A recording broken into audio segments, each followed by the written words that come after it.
Я подтверждение передаю настройку. 5, 4, 3, 2, 1. Welcome to Season 4 of the Talking Lead AK KORNER, proudly presented by Century Arms. All right. It'll just be like me for like Saturday afternoon. This is just me, Brian, and Billy then at the pool. Yep, sounds good. There it is. Clothing optional, right? It really is. Always is at Marty's. Kind of a standard rule. Naked and afraid. So you know Brian, Billy? You and Brian know each other? Yeah, we go way back, right? Yeah, Billy taught me to build my first AK along with Jim. That's where we first met there. And okay, we'll talk about that a little bit. Yeah.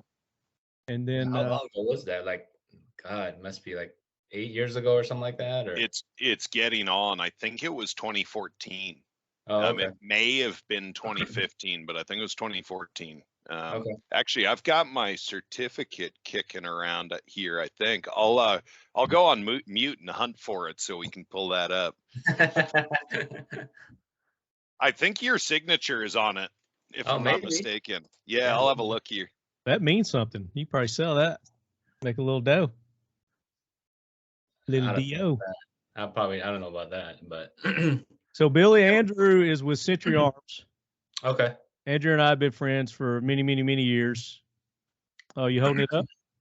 Can't see it. Turn your blur off. Turn your blur screen off. Yeah, it's 2014. Looks like. You're still on mute, Keeney. Sorry. It's my first day back. I'm a little embarrassed, a little shy, a little nervous. Help a brother out. Let's see here. Let's do that. And then, oh yeah, there's the Billy Sig right there. Yeah. I'm selling this and half a sheet of plywood on Gunbroker for $5,000. No low ballers. I know what I got.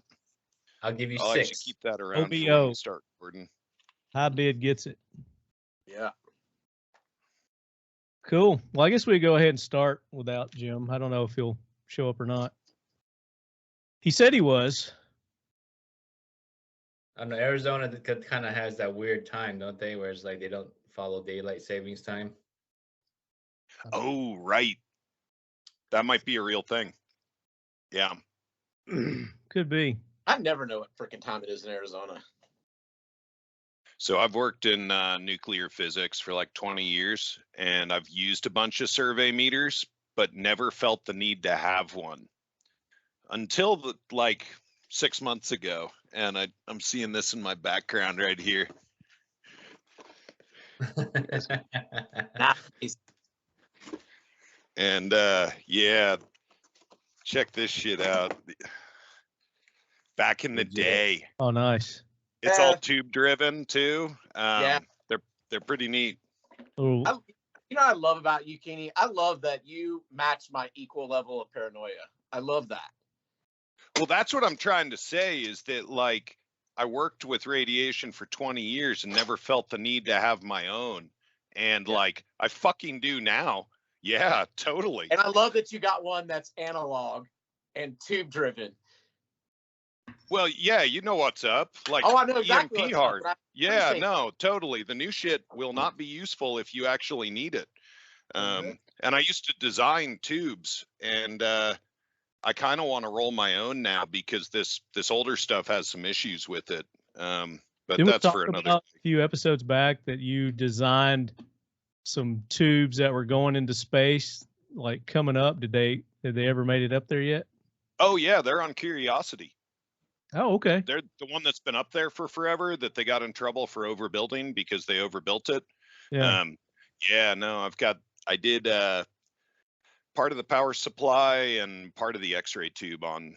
It's called Chemin, which means the way, but it also stands for chemical mineral. It's a little X-ray instrument. The Curiosity has a little mouth on it that grabs rocks and chews them up and turns them into a powder, and then analyzes the crystalline structure of the rock to just see what the geology is on on Mars. And X-rays are similar to visible light, but when they bounce off, when a high energy X-ray bounces off an element and the X-ray is absorbed, that X-ray will get re-emitted at a kind of a fingerprint color that's extremely specific and precise. And so you can identify elements very precisely using X-rays. And then you can also do kind of like the way a rainbow works. The reason rainbows work because of diffraction, and you can do the same thing with X-rays to measure the crystal lattice spacing, so the spacing between elements. And if you have the chemical and the crystalline spacing, you can back out what the mineral is. And you can do that with everything from cocaine to chocolate to Viagra, you know, all kinds of different stuff. All things that apply to space technology. I love it. That's definitely. Let's get started. Jim will jump on, I guess, when he realizes what time it is. But, yeah, he might pop in an hour or so. Any questions before we get started? No. We're just going to talk, looks like we're doing. So here we go. All right, comrades. Welcome back to the Talking Lead AK Corner. This is the episode 6 of 12 this year. So we're more than halfway, or halfway. This is the halfway point through this season, season 4, presented by Century Arms. You guys go show Century Arms some love, because they're showing you some love. They are giving away, along with us, a BFT-47, and we're going to do that next episode. And joining us this episode, we've got Andrew, our good buddy Drew with Century Arms. Drew, welcome in. How y'all doing? So Drew, tell them what we're doing. Tell them what they got to do. Do you know, or should I just go through everything? It's probably wiser if you go through everything. I don't really understand much about the social media. Yeah. So you'll probably have the details a lot better than I do. We call him No Social Having Drew, and for good reasons. There's a good reason Drew's not on social media. He shouldn't be. But for you lead heads that are, if you're not, you need to get on, because this is going to be an Instagram only competition. And it is a competition because we're going to have judges involved. And you're going to make a post with a Century Arms firearm, any Century Arms firearm. Give them some examples of a Century Arms firearm, Andrew. Any of our import guns from the last 70 years. So if you got a Mosin laying around, it's probably imported by Century Arms. Look on the stamp. Of course, any of our Canic pistols, our AP5 line, any of our many AKs that we've made over the years. You know, our US AKs, the Visca, BFT-47, any of the Romanian Wazer products. Yeah, if it's got CAI stamped on it, or CIA stamped on it, or Century Arms stamped on it, yeah, we'll take it. There you go. So it could be a picture. The more the merrier. It could be a picture. It could be a video. You need to be safe. It needs to be legal. Don't do anything stupid, crazy. But the most creative post is going to win, because we're going to put it to the judges. So it's going to be a subjective kind of thing. So we're going to put it to judges. They're going to vote on it. And then the one who gets the most votes during our July episode, which, you know, this is giving you less than a month by the time you hear this episode. But we told you about this a month ago. So you've had 2 months to get ready. We've got some posts up now. There's a few posts up now. And the way I'm tracking this is, when you do your post, you have to tag all of our sponsors. You tag Century Arms, you tag Occam Defense, you tag Factory 47, you tag Seal 1, you tag Mission First Tactical, you tag, who am I forgetting? Defiant Munitions, IWI, you tag all our sponsors of the AK Corner, and then you use the hashtag TLBFT47. That's the key, because that's how I'm going to track these. Hashtag TLBFT47. And it could be all caps. It could be lowercase. Doesn't matter. It'll show up. But that's how I'm. Rules somewhere on your Instagram page, Marty?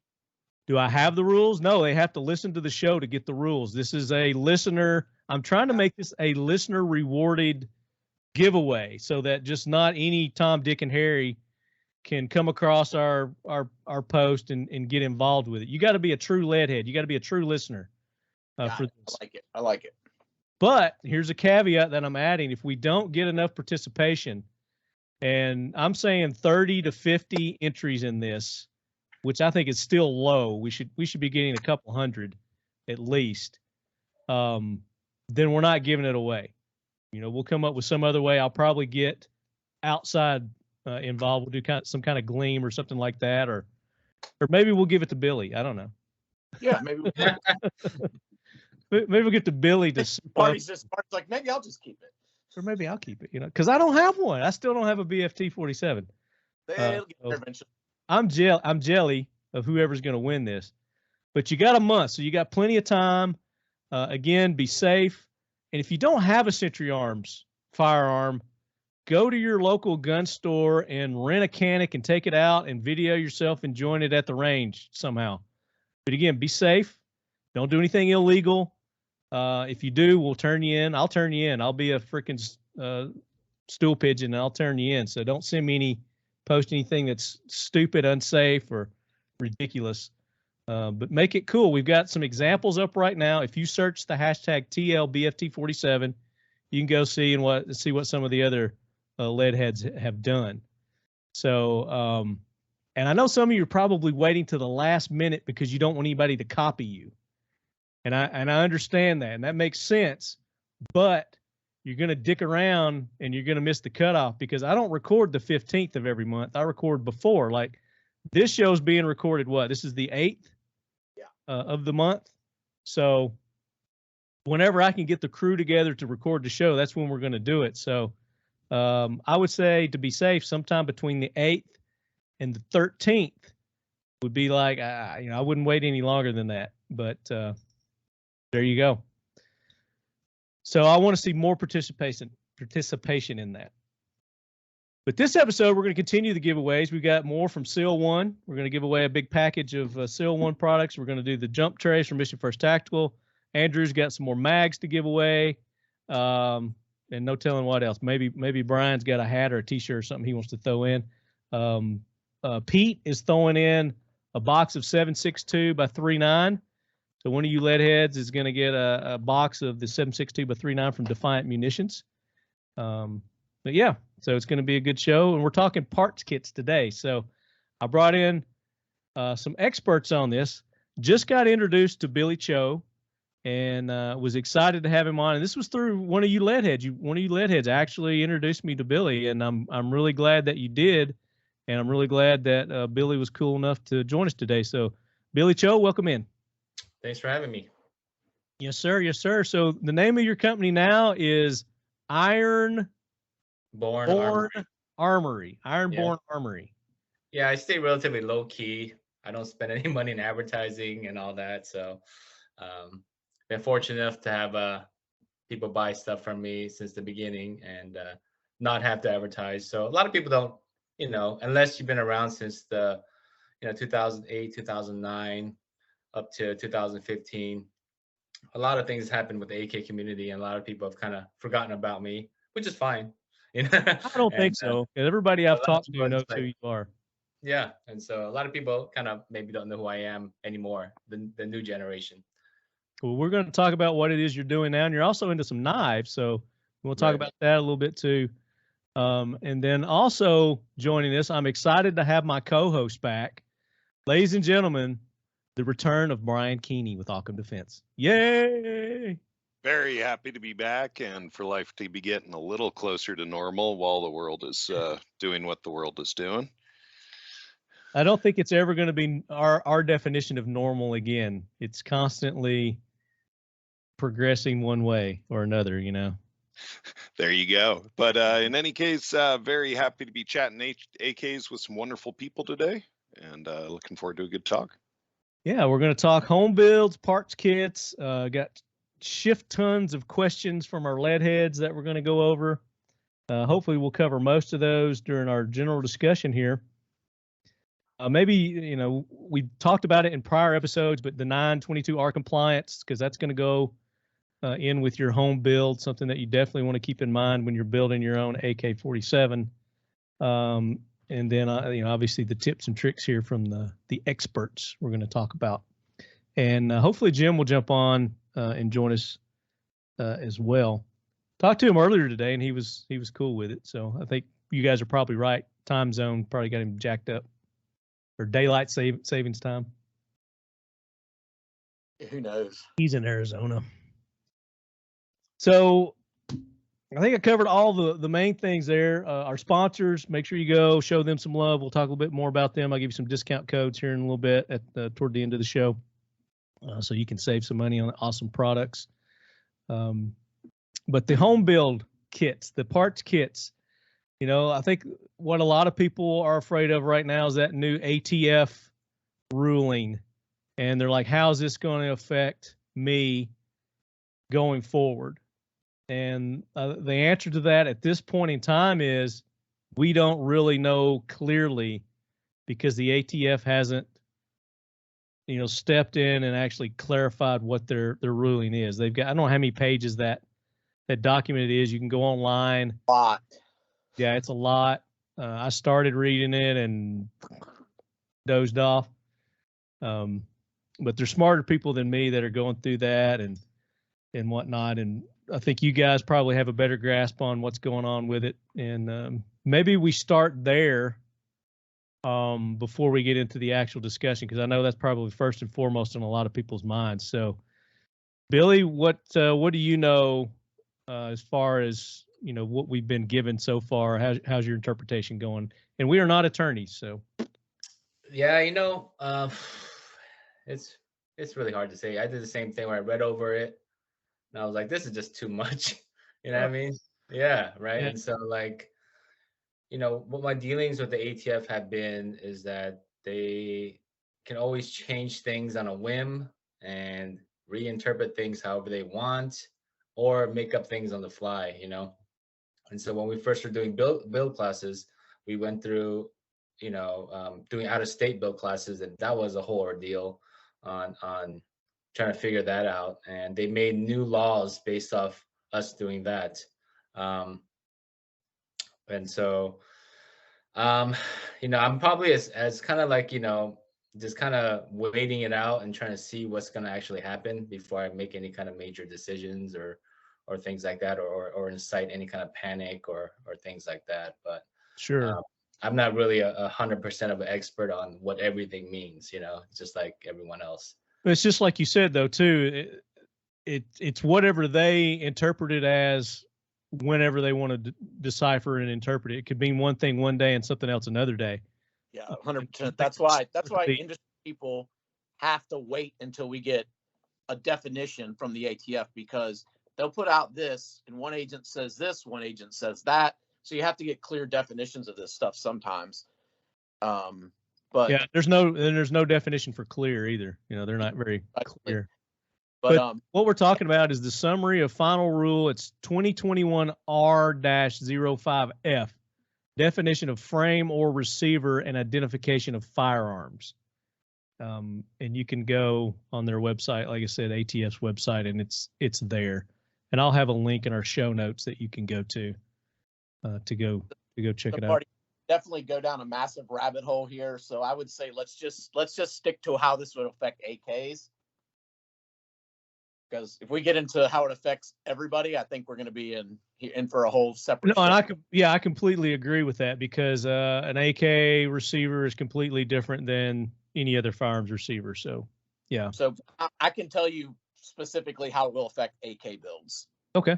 From what the wording states, I've read it several times. Obviously, my company, we make AK, so it's of interest to me. But the only thing it's really probably going to affect is the sale of receiver flats. We'll get more into that, I'm sure, as we go through the show. But like an 80% lower that you can get for an AR-15, you can get a stamped flat sheet metal that you have to bend and then put your rails in and all that stuff to make your own AK receiver. So I think that the only thing really to be affected on the AK side is going to be the sale of those flats, as opposed to selling an already folded. Well, they're blanks too. Yeah, they have blanks and flats. Those are two different. Yeah. You get what I'm saying. The partially built AK receivers, like the 80% AR lowers, will not be around anymore. You'll have to buy an actual made receiver with a serial number. And there possibly that's the only thing we can see that will affect the AKs. And there are some companies already that are making, I guess, movements or statements. Let me reshare my screen again here. AKbuilder.com has put this notice on their website. It says, as of August 23rd, 2022, we won't be selling receiver flats or blanks to individuals. Yep. And it goes on to say, it seems that the anti-gun agenda has finally reached the point of going after the people that were making it way too easy to make a handgun from a kit, and has caught us all up in the middle of it, which I disagree with that statement. I don't think they've made it way too easy. But anyway, and it goes on. He's got other personal opinions and reasons why they're doing it. So, and I think there's probably some other companies that are following suit at this point. But there's far-reaching ramifications for other types of firearms. But for the AK, that's pretty much all we're seeing. That's going to be an issue. Yeah, Brian, what's your take?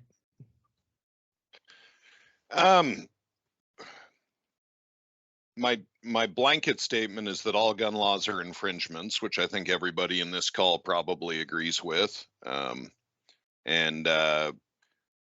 You know, what part of shall not be infringed do these people not understand? And they understand, they just don't hear it. Yep. No, I understand that there's a malicious Marxist insurgency in this country, you know, and it's effective, and they're well organized and well funded. Let me add to what you were just saying. Just before we get on here, I was listening to I don't know, it was ABC or something. And there was a pro-gun guy, and then there was the commentator, obviously anti-gun. You know, and she read that exact statement, shall not be infringed.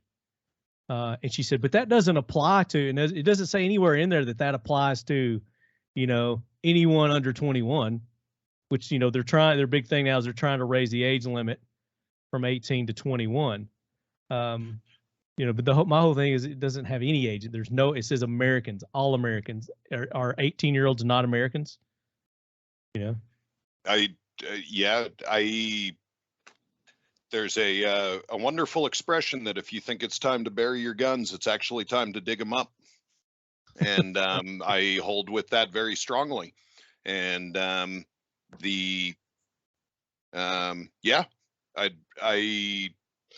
done. And that doesn't mean that as a company, I won't follow the letter of the ATF sure regulations, because, you know, some people get after me about that. And it's like, yeah, I could break the regulations and I would be shut down 2 days later, and then good Americans wouldn't have good, you know, as many options for good weapons. And so my private opinions, what I just said was maybe fiery, but I don't think it's wrong. But that's about as much as I can really say on that. I believe very strongly in the right of people to make their own firearms. That's how I got going. We'll talk about that a little more later. I built my first gun with Billy and Jim. And it was because at the time I was living in California, and there was gun registration on the books there. And at the time that I was home building, you could get around registration by building your own. And so I was making 80s from blanks in 2014, 2013. And, you know, that used to be a really good idea. And now when I build for myself, I just buy serialized receivers because I'm in the free state of Idaho. And I don't, you know, I don't have anything to hide, and I'm not about to give my guns up. So it's pretty easy. Yeah. So all my stuff now is on serialized receivers, but I started out, I made my own welder out of a battery charger to do the rails, and we can talk about that in a bit too, but okay. I'm seriously about avoiding. Of course you did. Well, and there's YouTube instructionals on how to do it, so it's not like I came up with it or anything, but we can talk about how to aquarium. Because the self-defense is a human right. And I do not give a shit what a government has to say about it. That's not how rights work. Government doesn't define rights. They come from God and or nature or whatever, you know, whatever you want to call it. But I have the right to defend myself, and that's not up for discussion. And so I heartily encourage people to learn how to maintain their guns. If government tyranny becomes even more overbearing, this kind of stuff is going to be really critical. And so even if people are just taking notes and thinking about how they would do this in the future, I think that's a really good thing. And it could be that in 6 months, Marty's not allowed to talk about how to build guns. And so people need to be taking notes. Marty can't do it on YouTube, you know? Right. Yeah. Right. So Marty, like, and Marty's bound by the same thing. Marty could break that rule and then he would be off YouTube forever. Which so I don't give a shit about YouTube, and they've already, you know, we did a 80% lower build on there one time, showed them how to do everything, and they banned that video. They just recently, yeah, they just recently, like in the past 2 months or so, banned it. But yeah. Took it down. Yeah, so I think this is critical information, and even like I said, I think people should really read up on this and think about investing in some tooling for dark days ahead. Yeah, and that's one reason, you know, why to build your own firearm. But you know, again, in this country, historically, it's been legal. There's not been anything illegal about it, as long as you're not a felon, as long as you, and specifically with AKs, you know, you follow the 922R compliance rules when you're building your home firearm. Then everything, you know, is honky dory. You're not selling them. You know, you're building them for your own purpose, your own enjoyment. And that's something that I really enjoyed doing on the ones that I've done, is just, you know, the self gratification of I made something, you know. Totally. As a man, you know, just making something just has that sense of accomplishment. And, you know, I just, you know, I did something really cool here, and especially when it's a firearm, you know, it's just adds to it. And it's therapeutic, you know, it's very relaxing for me when I'm in my shop working on my guns. So, I mean, there's a lot of other benefits and reasons why people would do it, other than, you know, preparing for, you know, the apocalypse or whatever. But again, it's great knowledge to have. And, that's what we're going to talk about today. Give you guys some great tips, tricks of the trade, tools that you're going to need, and some other things. So let's kind of kick it off here. And I think probably is the 922R, just at a high level, go over that real quick, because we've done that in other episodes, but you know, still for our new listeners, something that needs to be top of their mind when they're looking at doing a home build, would you say? To my knowledge, nobody's ever been prosecuted for it, but we're in strange times, and it's not that hard to do. Yeah. But if you know what it is, then you're going to know, all right, yep, I can make my own judgment on what I need to do. Yep. And there's some calculators that are easy to find on the internet.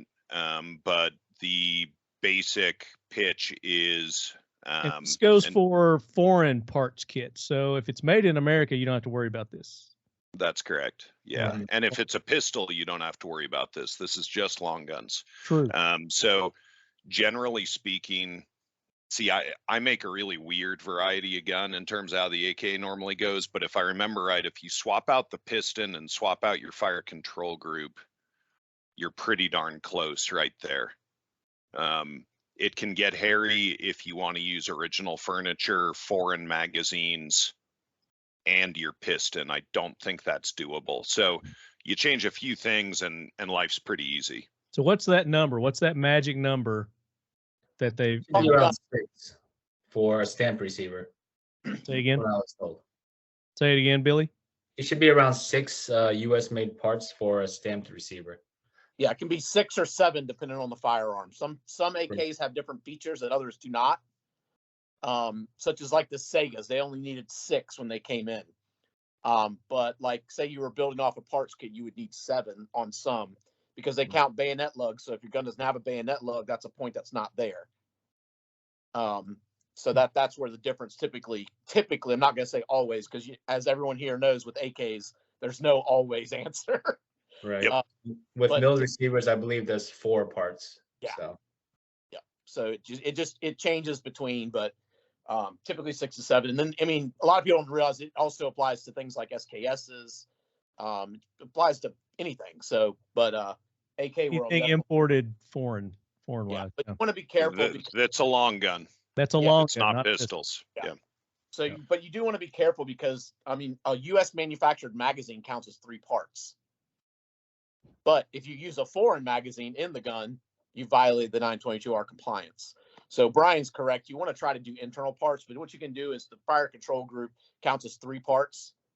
The actual muzzle, threaded muzzle device, you can literally just take off your foreign-made slant brake and screw on a U.S.-made like $4 slant brake. That takes away a point as well. So there you got 4. Piston makes 5, and then your furniture can be 1, 2, 3. It's very, very easy to comply. It's not hard. Of course, the receiver is going to be American because Absolutely. it comes in cut. Same thing with the barrel. The barrel's cut, what, two places they have to cut the barrel? Yeah, most good parts kits don't even have the cut up barrel in them anymore. Just don't even include it.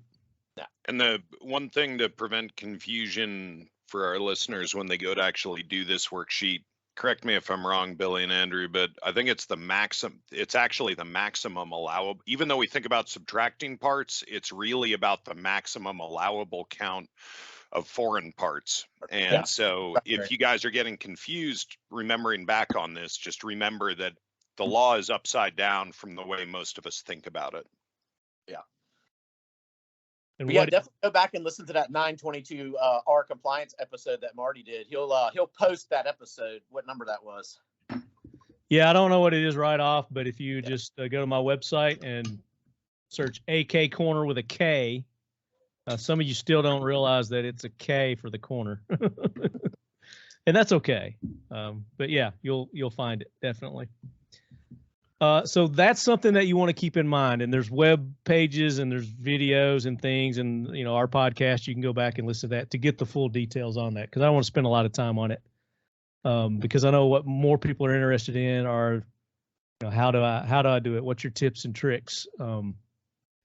So with that, I guess, hey, you've got in mind is like, hey, I want to build my own AK. What's going to be involved with this? It's not like an AR. You ever built an AR-15? Not even in the same game. It's a completely different sport. I would compare it as, because Yeah, totally. you got to have a lot of tools, a lot of skills, and patience. And that's the key, right, Andrew? Patience. Yeah, Well, patience, and it does require some skill.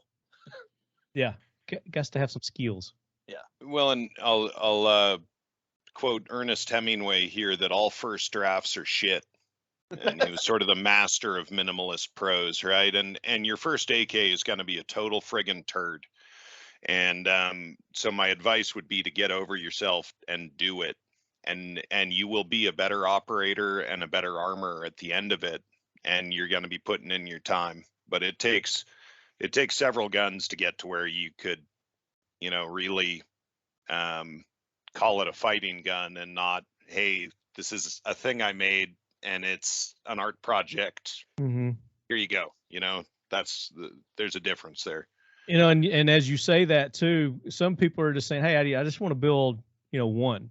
I just want to do one. And if you look at the money that's involved with doing that to get the right tools and all that, it's going to be way expensive. You're going to spend way over $2,000 in just the tools and things that you need to build one, AK from a parts kit. So, I'm not trying to discourage anybody by any means. Honest conversation. Honest conversation, right? But there are different stages that you can buy completeness of AKs too, to where maybe you don't want to do a complete one, but maybe you buy, and like Andrew was talking before, there's folded receivers too versus an 80 versus you could buy a complete receiver. With your rails welded in, everything. Right. So I would recommend, if it's your first one, get the complete receiver. Do that route first. Yep. Because you're going to have a tough enough time with everything else. Because heat treating, you got to heat treat and do all that. And I just, nah. TIG weld. Right. So, where do you think the next logical step would be in talking about maybe looking for the parts kits that you want?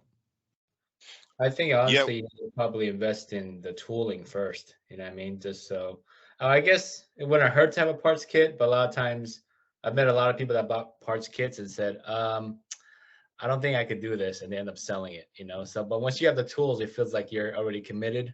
Yeah.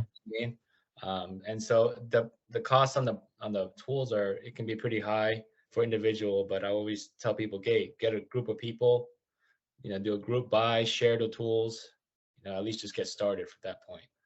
Yeah. But with the cost of parts kits, you know, all over the place and going up, and you know, it might not be a bad idea to buy a parts kit. Or depending on how the law is, you buy the tools and then you sell them to the other people. Because isn't there like a law that says that you have to use your own tools? And I don't know how that works. Again, I'm not an attorney, so I mean, I don't know.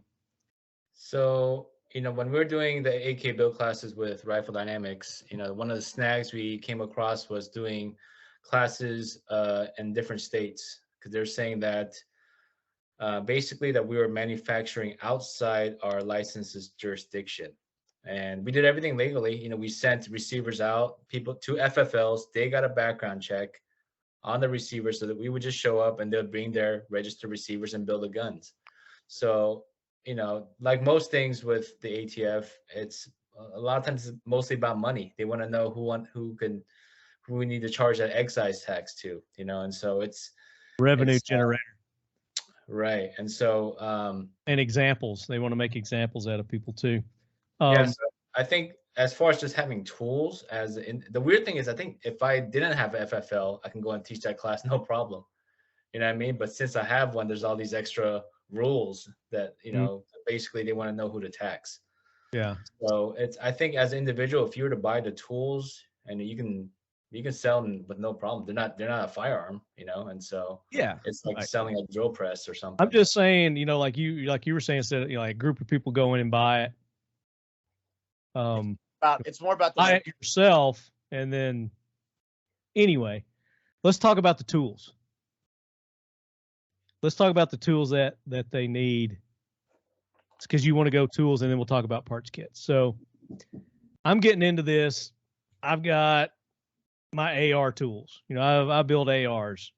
Can I use any of my AR stuff? I mean, punch kit, maybe my punches. Maybe your punches, unless they're some trashy ones that bend really easily, or. Oh no, these are good ones. These are Obsidian arms.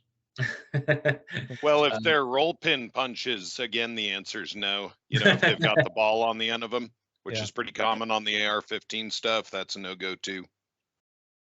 Yeah, I don't mean, you got a hammer, you can use that. There you go. My rubber hammer. Bam. Yeah, your rubber hammer. That's the only thing I could think of that would translate over, really. So let's talk about the tools realistically that you're going to need. So I've been in the game for quite some time, and I've seen the AK market change quite a bit. Let's do that, because we didn't do that, Billy, and I'm sorry. Let's talk about your background. Let's because you used to be with Rifle Dynamics. You were one of the OGs at Rifle Dynamics. So let's talk about that real quick. Sorry about that. Just quickly, basically, I started Rifle Dynamics at the end of 2008, early 2009. And basically during that time, it was just parts kits builds at the time as well. So I was hired on as piecework, and where I would just demill parts kits. So, you know, I would come in every day for a couple hours, demill 10, 20 parts kits, go home in a couple hours. And after, you know, a month and a half, you know, I probably did every single parts kit in the shop, probably, you know, 500-600 of them. And so after that, they offered me a job there. At that point, I've never actually built an AK. I just, you know, shot maybe an AK once or twice, built a couple ARs, and then started from the very bottom. You know, it was sandblasting parts kits, parkerizing them. And then I was always just a fast learner, and, you know, learn how to build them, learn how to paint them.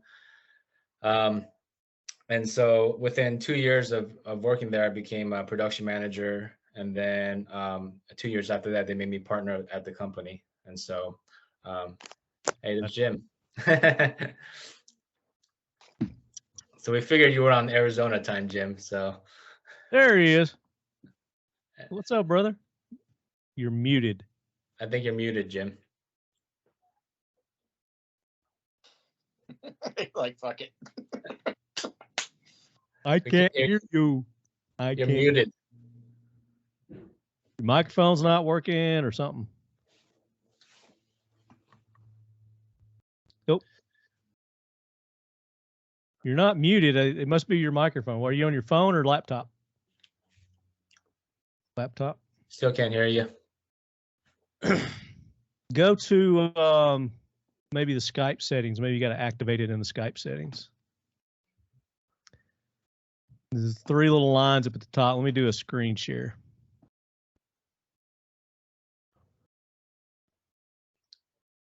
Are you on your phone now? Or is that your computer?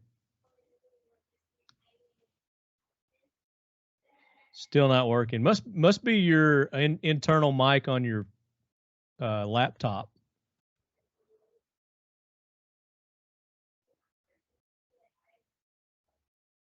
Must be an Apple. Fucking Apple. Yep. That's what it is. Oh, we're talking about guns. Apple's not gonna let them do that. That's right. You've been flagged by Apple. Commie bastards. If you just click on that link, it should, from your phone, it should. Brian, you got some workers going on right now, doing some shit in the background? No, I've been on mute actually.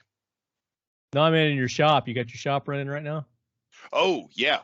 Everybody's gone home for the day, but yeah, right now we're just running kind of 1.5 shifts. We were running almost 3 shifts for quite a while. But I got a great crew here, and yeah, we're able to keep up with things. Yeah, we've been making, let's see, we're making RD trunnions and a contract job that I'm not allowed to say what it is, but other parts for another outfit. Let's see, on the laser right now is the we're lasering folding stocks that are about to go out for anno. And then I've got a batch. We closed down orders for a while. I'm working on clearing that backlog, and I've got 4 guns that just came back from reliability that are about to go into paint. We've got 3 new products about to drop. Some tools that'll actually, they're kind of perfect for this conversation, but they're advanced tools. They're for swaging. The Billy will I need to send a couple out to Billy. It's a series of tools that make the magazine catch installation really easy. And the nice way to tune, while we're waiting here, the nice way to tune your mag catch, which if you're working on a surplus kit, you probably won't have to do, but the commie spec is actually quite tight on that latch. I think it's 20 thousandths is the max amount of allowable slop for the mag to rattle. The easy way to do it is to file it or belt sand it a little bit of time outside the gun. If you have to do it inside the gun because you don't have the ability to re-swage that pin, the best way that I've found, I'd be interested to hear Billy's method, is to take a belt sander belt and tear it so that it will fit over the mag latch, and then you can kind of shoe shine it. That has a problem where it tends to kind of be cupped in the middle and leave 2 kind of fangs on the edges. Far and away, it's best to just, in my mind, to drill that pin, do it a little bit at a time, get it right, and then swage it back in. And it's a bit like installing springs in your car. You have to compress that spring to do the install job. So one of these tools is a really simple way to compress that spring, and the other one swages the rivet. It's a funny rivet. It's almost what's called a hollow rivet, but it's a chunk of steel that's a cylinder of steel that has 2 drill pecks, like 90-degree or something like that cones cut into each end.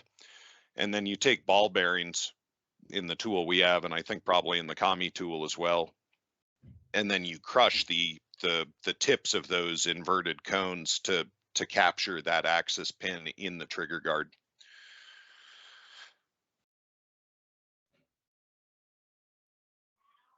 Mm-mm.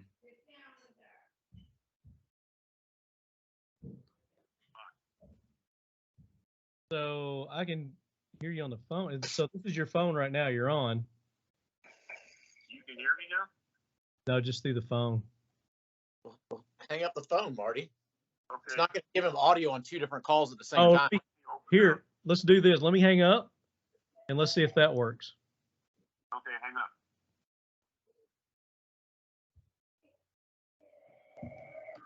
Now try it.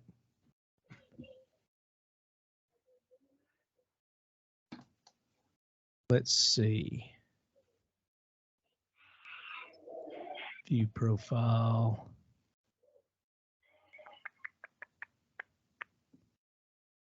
I think the government's got you blocked, man. They don't want you getting the knowledge out.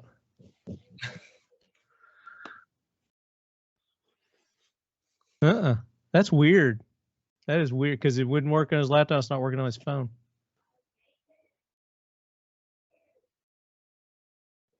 Let's see. Let's make sure it's not anything because all you guys are coming in. Let's see. Hold on. Yes, sir. Well, you know, I don't know what else to do. I've opened up my phone here. I've got a VU meter that shows me that it's picking up my voice into the phone. So it's picking my voice up. The microphone is working. I've done the same thing on the laptop. The microphone is working. I can see it picking up my voice as I'm talking to the VU meter. Yeah. Somehow you guys can't get it. I can see everything. I can hear you guys fine. I don't know what's wrong. I apologize. Oh, no apologies necessary, buddy.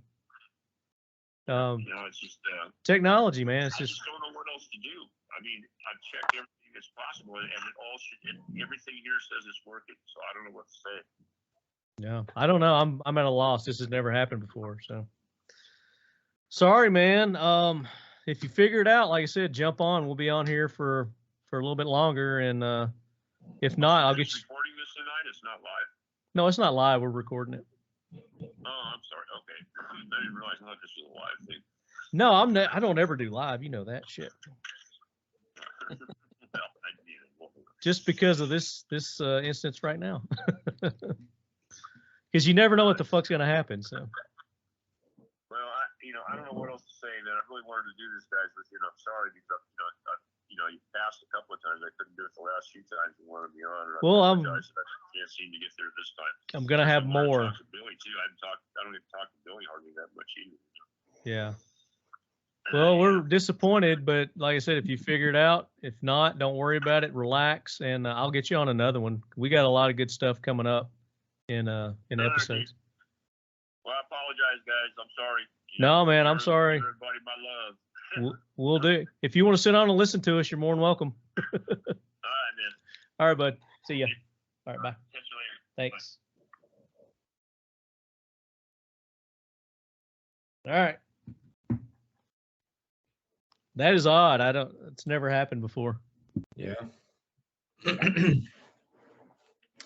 Well, I was really looking forward to getting you two to talking about the good old days. That would have been fun. Yeah. We can come back on. So Jim may figure it out. He may not. But we're sorry our audio was not working. I don't know what the problem was. I'll have to do some research and figure out what was going on so that doesn't happen again. But that's the first time that's happened. Usually if you reboot and start it, it kicks right up. So, but you were saying, we're talking about your Rifle Dynamic days. Yeah, so I was at Rifle Dynamics till summer of 2015. And then, I left and became a director at Radiant Weapons for about 3 years. And then I left there in January 2018 and started my own company at that point. And so I've been throughout the entire, I guess the cultural shift between, in the late 2008, 2009 time, 2010, it was always like AK versus AR, and no one gave a shit about the AK, and there was hardly any tools to build these things. So when I started RD, Jim had made his own like tools, and so he made his own trigger guard riveting jig, and his own other riveting jigs and things like that, barrel press stuff. And then slowly later on, you just start seeing other companies come out with more, efficient tools. They had tools that like the bolt cutter, rivet squishing thing. And so they also had, a whole variety of, tools that people are making on their own. And some of them, they weren't even companies. Yeah. And some random tool guy will make a run of 100 barrel removal jigs and sell those, and once they break, the guy's not making them anymore, or then I saw the iteration of AK Builder coming out with their tools, and Robert Phobos came out after that with a bunch of tools. And so Those seem to be like the two go-to. Yeah, I just kind of seen it all, and I just saw a lot of this, distributors that used to carry tools, and they're no longer around, like Hope's Distributing. They were a big company back then. A lot of people don't shop with them anymore. Same thing with Carolina Shooter Supply. They had a lot of like Saiga conversion stuff. He just launched a new website. What was that?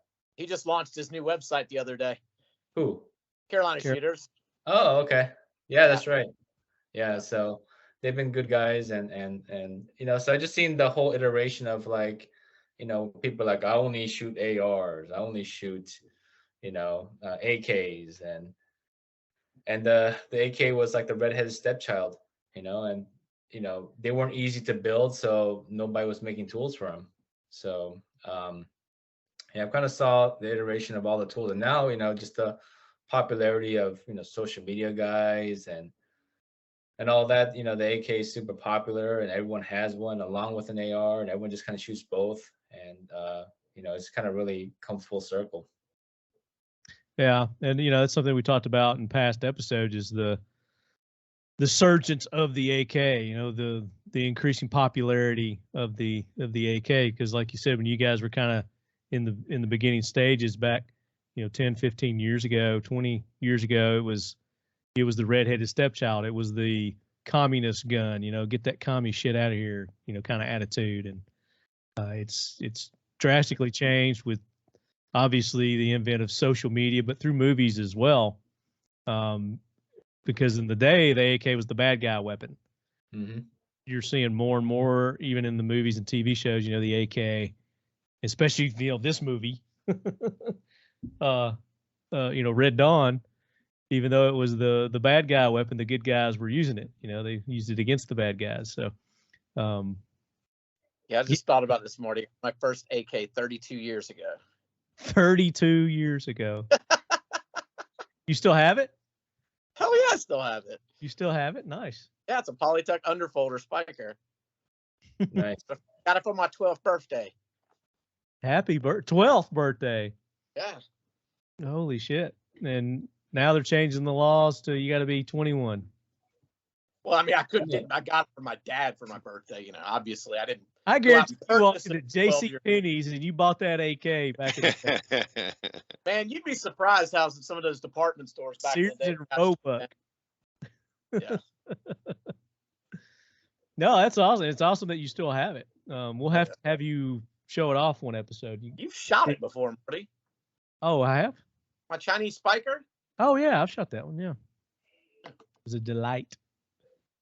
So I kind of lost you on camera, then Marty and Brian as well. You lost us on camera? Yeah. I see Andrew, but I don't see you guys. It's kind of weird. That's what I was having issues with, and I hung up and got back on, and it cleared it up. Okay. Should I do the same? Try it, yeah. Try it and see if that works. So lots of technical difficulties this episode that we're going to work through, but we're going to get into the tools. We want to talk about the tools. I think you're going to have to get a whole new toolbox, a whole new workbench, to house your AK tools because you're going to need a lot of them. How'd that work? That work for you? Yeah, got you guys. Cool. Yeah, Cool. there you go. Just takes a little shake sometimes. So my first AK in my brother's shop, he's a mechanic. I used a bearing press that I completely like moved and took apart and put back together in different angles to press my first barrels. Yeah, I had no tools. I just literally just found everything in a shop, like a mechanic shop. Yeah. And that's the thing with, with AKs, gunsmithing. I mean, you really need to be a blacksmith. You need to be a mechanic. You got to, all these different tricks of the trade. But that's the thing about the AKs is, for the tools, people will makeshift their own tools to get the job done. And the durability of this weapon, this firearm, allows for a lot of fudge factors when it comes to the making and milling of these. But like Billy was saying, Marty, that was the only option back in the day. Yeah, nobody made AK specific tools. Like you had to make your own tools. You just took a bunch of shit and figured it out. Yeah, and that's why your first couple were really bad. And learning all those skills with making your own tools, that just makes you like a incredible machinist and a fabricator at that point. And so a lot of that just kind of directly translates to everything else I was doing later on in my life. And so I pretty much learned everything over there. Learned how to run a lathe and a mill, learn how to TIG weld, MIG weld, stick weld, whatever. And learn how to paint and all that. And so a lot of that stuff, I did work for a high-end AR company, right? And so, seeing those parts come out, those $500,000 machines, and they're like almost perfect, where you can just sandblast and then Cerakote them. It was just like, it was a new learning experience from coming from basically, I felt like the caveman and I traveled into the future. And so, and I'm like, what do you mean you don't have band-aids all over the place wherever you cut yourself and bleed, and so it's definitely was, a different time that basically, built character and taught me skills, and so, I really do feel like you get a lot more out of building AKs. And I mean, there's been AK builders that, just stopped and decided to build motorcycles, and that those skills just directly, transferred to any kind of fabrication you can imagine, Yeah. Well, you got automotive people, John Houghton with M13. He was in the automotive industry and now he's building AKs. Right. So it kind of goes both ways with that. Yeah. Yeah. And what Billy's talking about is so true. It should be scripture. It probably is somewhere. I did an apprenticeship as a violin maker, and I use a ton of those skills in AK building. It's a very similar thing. Sheet metal and wood are close cousins because they don't do what you want them to do. Sheet metal is going to bend and twist and do all kinds of weird stuff over time, as does wood. And there's maybe the general heading would be manual literacy, the ability to do stuff with your hands. And that would be a fantastic reason. Are you missing a finger, Andrew? Did I just see that? Oh, it just looked like it. Okay. Yeah. No. Yeah. That's a rare thing. And yeah. No. Like with people that have been in the trades a long time, it's pretty common to have somebody missing a digit at a minimum. And so that would be another reason to be getting into this, is to just get yourself acquainted with some really critical skills that are being lost in our culture today that are widely transferable and applicable. A big part of what you do when you screw up your first few is you're learning feel. And if you had a bunch of instrumentation to know how many pounds you were putting on stuff, you wouldn't need that feel. But when you're just sensing the feedback, for instance, on a bearing press, which is the easiest way to break everything with an AK, what Billy has in his fingers is thousands of cycles of feeling the back pressure of the hydraulic fluid pushing on the pump, which then translates into the lever, which translates back into his fingers. And so he's just like we learn how to throw a ball and we build, that's actually a fairly complicated equation. It's quadratic for the math. Well, the math nerds already know that, but it's a nonlinear equation. It's complicated. And we do that with our brains without knowing how we do it. And you do the same thing when you're pulling on that lever on the bearing press. You're actually building that same computation into your neurons. Sorry, Billy, I'll let you continue, but I think what you're poking at is a really big deal that is one of the biggest reasons to go out and build an AK or anything else in the first place. Right. And, before that, I didn't really come from that kind of background. And, I worked on cars a little bit and I was pretty handy. And yeah, basically it was just like I fell in love with making stuff at that point. And so it's, that again directly translated to me becoming a fabricator, becoming, a knife maker. And I'm really fascinated even today about, just seeing people make stuff with a mastery, and again, that's a skill and that's the thing that, is going away. And, I told you, Lefty, that basically that I don't watch any YouTube gun videos. I don't watch any YouTube knife videos because it just drives me crazy. It feels like I'm taking my work home with me. Yeah. I watch YouTube. I watch people fall down on YouTube. I watch people, I don't watch YouTube at all. I just I read comics. Yeah, we were talking about that. We got that in common. We're both and I'm a big nerd at heart. But whenever I watch YouTube, I watch an old Japanese man making a comb by hand, or someone putting together an engine, or anything that's not gun related, but that's a masterful work. I'm just addicted to. And I want to get away from it when I'm on my own time. Right. I mean, there are things that I want to do to improve and keep educating myself, obviously. Right. But when I just want to kick back, relax, I'm into conspiracy theories and UFOs and stuff like that. But let's talk about tools. I want to get into tools because people need to know tools. So let's talk about what tools they, gotta have to do an AK. Let's keep it minimum type, and then we can talk about other things that would be nice to have if you got the extra dough, because you're getting into parts kits nowadays are you could have bought them for $300 5 years ago. Now they're up to $600, $500, $600 for a parts kit, but you could you buy a complete rifle for that, but those days are gone. And I don't think we're ever going to get back there as far as the parts kits go, or even the rifles, because the AK has just become so popular nowadays. I don't think we're ever going to see that. But for people who want to get into it again for the self-enjoyment and the fulfillment of making something with your own hands, and especially a weapon like the AK, it's art. I call it artwork too. It's artwork like the AK. What do they got to have? What bare minimum tools? Let's go through. What would you say?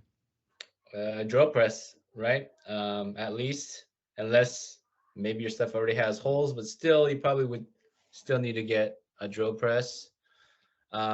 Depending on what tools you need, you want to get a bearing press from, the cheapest place would probably be Harbor Freight, a 12-ton. You don't want to get too much pressure on there when you're doing that. Right. So that's just, reason why you need a drill press, so you can drill out those screwed up rivets that you did the first time, right? And so you probably want to get, probably the easiest way to build stuff right now is probably getting the AK Builder riveting fixtures and barrel press stuff. And so definitely you're going to be barrel press. Definitely need a barrel press. Right. And so you're probably going to be into it probably a good $1,200 or so, depending on what kind of drill press you get.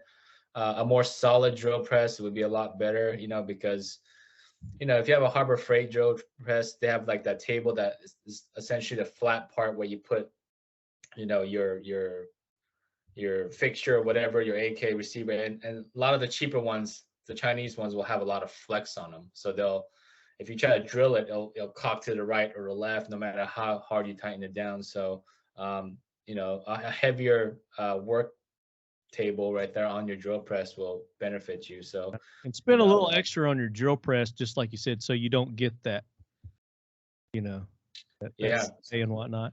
So all my drill presses I currently own, they're from like the 1950s. Solid, probably pieces of machine. Oh, if it fell down on me, I'd be dead, right? So, crush me in a heartbeat. And they made things differently back then, right? Super solid.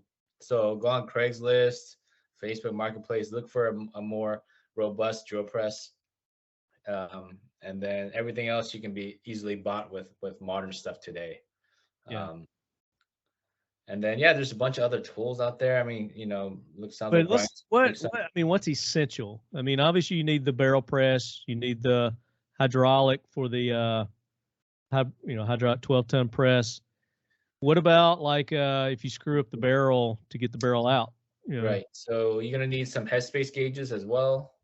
There's a bunch of people that make them, right? Pacific is one. Manson, and I think Climber is another one. And so you can get all those at Brownells. Probably AK Builder has that stuff too. Right.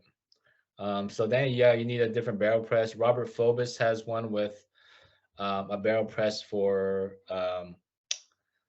basically if you already riveted up, you don't need to, take your front turning out to take the barrel out.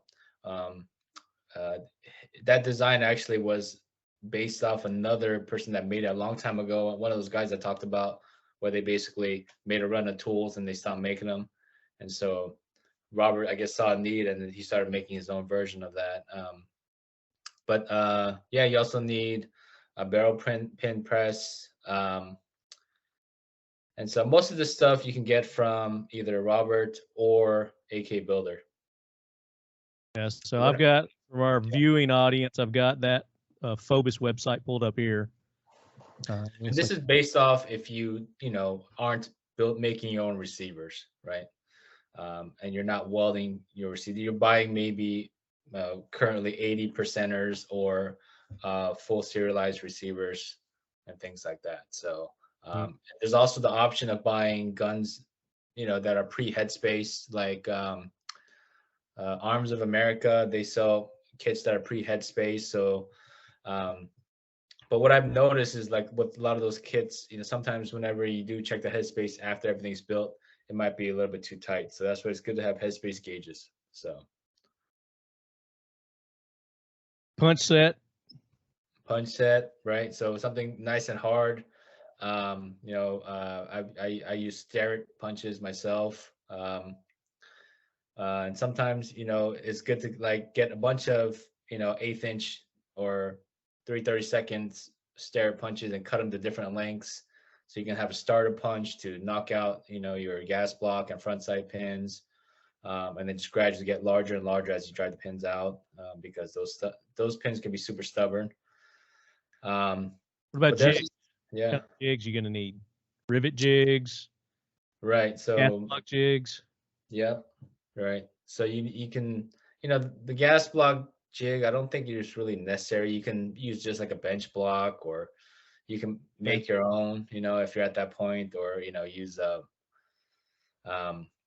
because I realized that those bench blocks for the gas block might not necessarily fit, as many guns or different variants of guns, and it might not be worth the cost. So if you have a bench block, or if you make a bench block out of a hockey puck or whatever, that might be, a good way to save money. Again, you can also buy guns that have all those blocks and front sides already populated on there. And, instead of having to deal with it, I mean, Brian used to make a rear side tower that had a 1913 rail built on top, and, correct me if I'm wrong, it was just hard finding people able to install that themselves, right? And that's correct. We still make it. It's actually gotten more popular over time. But yeah, most folks, I made the mistake of thinking everybody else was working on their AKs as well at home like I was, and that's just not the reality. And anybody who thinks they've got a great AK part, that'd be my friendly advice. And I try to preface, anytime anybody brings a nice part to me, I tell them, hey, I'm going to be super rude, and it's because I want to be nice to you. And it's that any part that requires any sort of gunsmithing, automatically you're looking at 1 to 3% of the total AK market is going to have any interest in that at all. It's a vanishingly small group of people, and that's cool because they're my people, and I love building parts for them. But it's not the road to riches. That's for damn sure. It's not for the mass market. There you go. Yeah, yeah. And I just held up an example of your rear sight tower. I had it installed on this one. Right. As I said, I had it installed. I did not install that myself. To a professional gunsmith that did that, and he cussed me. It dog cuss you a little bit, but it's a killer piece. I love it. Still one of my favorite. It's a great product. It just there's people at the time, hopefully that changes as it seems like it's changing, that more people are trying to build these at home. And it's a quality product, and it's just too soon, right? Yeah, exactly. I've been shockingly early on a bunch of stuff, and that's got upsides and downsides to it. It's definitely starting to roll in a different way now. As far as tools go, to add anything to what Billy's talked about already, what any tools that you would add to that list? Yeah, I'll be rude in the face of Billy's politeness. I think if you're my first advice would be take a build class from one of the quality builders out there. Like, gosh, there's a bunch. I think Jim teaches private classes, and I built we got to show this. I was hoping to do it when Jim was on, but this is my build certificate from 2014, and there's Billy, and there's Jim there, and document there. Yeah, and that would be my overwhelming advice, because Jim was super kind to me and let me video and copy dimensions from all of his tooling down into a notebook that I still have. And he said that if I ever shared it on the internet, that it would ruin it for everybody. So I never have, but it's really good. If Jim's listening right now and he wants that video, it's really good lecture stuff. And I've still got it squirreled away here. And it was also the class when Casey Chu and Karen built their first guns. Yeah, it was a good class. That would be it's way cheaper to just pay the money on the class and you get a gun at the end of the deal. I'm glad you brought that up. Yourself. Yeah, that's something that would help a lot of these home builders if before you start getting into it, it's going to save you a lot of headache and heartache, and just take one of those build classes. And they're offered all around the country. So check your local firearms gun store, armorer. I think Royal Range does some occasionally. They're actually starting to build their own line of AKs. So that's going to be an upcoming episode, because I'm actually going to go there and I'm going to build one with them. And we're going to do one of the episodes doing that. Andrew, you're going to go with me to do that too. So the on the calendar, bro. I am very heavily booked through October. Yeah, you'll make room for this. The second thing I'd second Billy on is going with a pre-populated barrel. Doing barrel population, which is to say putting on the rear sight block, the handguard retainer, and the gas block, and then the front sight block. That's more trouble than you want your first time out of the gate. So what Billy was saying, yes, you do need to check headspace, because it's not always right. That's a real thing. And then, after you start populating, there's a real hazard when you're pushing a barrel in after it's been populated of bending the barrel. And so you want to go easy, anti-seize, get a book, get videos, that kind of thing, so you know what you're doing. But if you're working with an unpopulated barrel, Robert sells a series of chromoly tubes that slide over the journals and stack up, and it lets you press on where the barrel necks down after it comes out of the trunnion. Barrel. Yep. And so if you're going to be populating barrels from scratch, that's the method that I subscribe to wholeheartedly is don't press on the muzzle if you don't have to. Use a penny, or both Robert and AK Builder make a brass piece that goes into the muzzle to protect it. That's a critical thing, but a penny works fine. Robert also makes 2 bars that are just cut down 1 1/4 steel stock that go crossways on the hydraulic press, and then he makes these barrel press plates that go 90 to that have yokes for all the different, for those on video, they have U's or yokes cut in at different diameters that correspond to the different journals. Those vary, as Billy was saying, depending on what country made it and whether it's an RPK or an M72 or an AKM or whatever. Billy, my personal opinion is that people right out of the gate should just be building a straight ahead AKM for their first gun. That's a Eurocom, like a Polish, German, Russian, maybe Czech. I don't know what, or the Slovak ones. I don't know. I don't recommend those kits necessarily, but would you say straight ahead, no Yugos, no China stuff? Yeah, exactly. Same thing. I would say, older Russian stuff's fine, but you want to get stuff that's kind of, if it's your first, you don't want to spend a lot of money on like a Tula Kring kit and have to buy specialty tools that will accommodate the parts for that Tula Kring. So you want to get Romanian kit with something that's like a Romanian kit. Yep. Or, A Romy G kit even that already has a barrel in there. And so, yeah, definitely, for sure, I agree with that. Cool. So then, the AK Builder, a lot of people call it the Trapeze Rig. It's for riveting the front and rear trunnions. And then the AK Builder trigger guard rivet set, that's a different block. Robert Forbes's barrel push out tool. Robert Forbes's push in tool, which is like, I think that's the one Billy was referring to that looks like a letter T with some funny cutouts in it. What else? A lot of, dehorning and dulling the parts before they ever go together. And that's just sandpaper, like whatever, 80 grit, 120, somewhere in there. Anything else with the barrel? Well, no, I mean, the headspace gauges, you need a pick. The method, I haven't done pre-headspace guns in a very long time, but when I was doing it, I really liked the method Jim taught me. Well, Jim and Billy together. When they're sliding the barrel in, they're looking through the barrel pin hole, and there's sort of a canoe shape cut into the barrel, and you need to slide that in until it matches with the circular hole in the trunnion. And the way that you can tell when you're on right is you want to sharpen the tip of the pick and bend a 45 into it.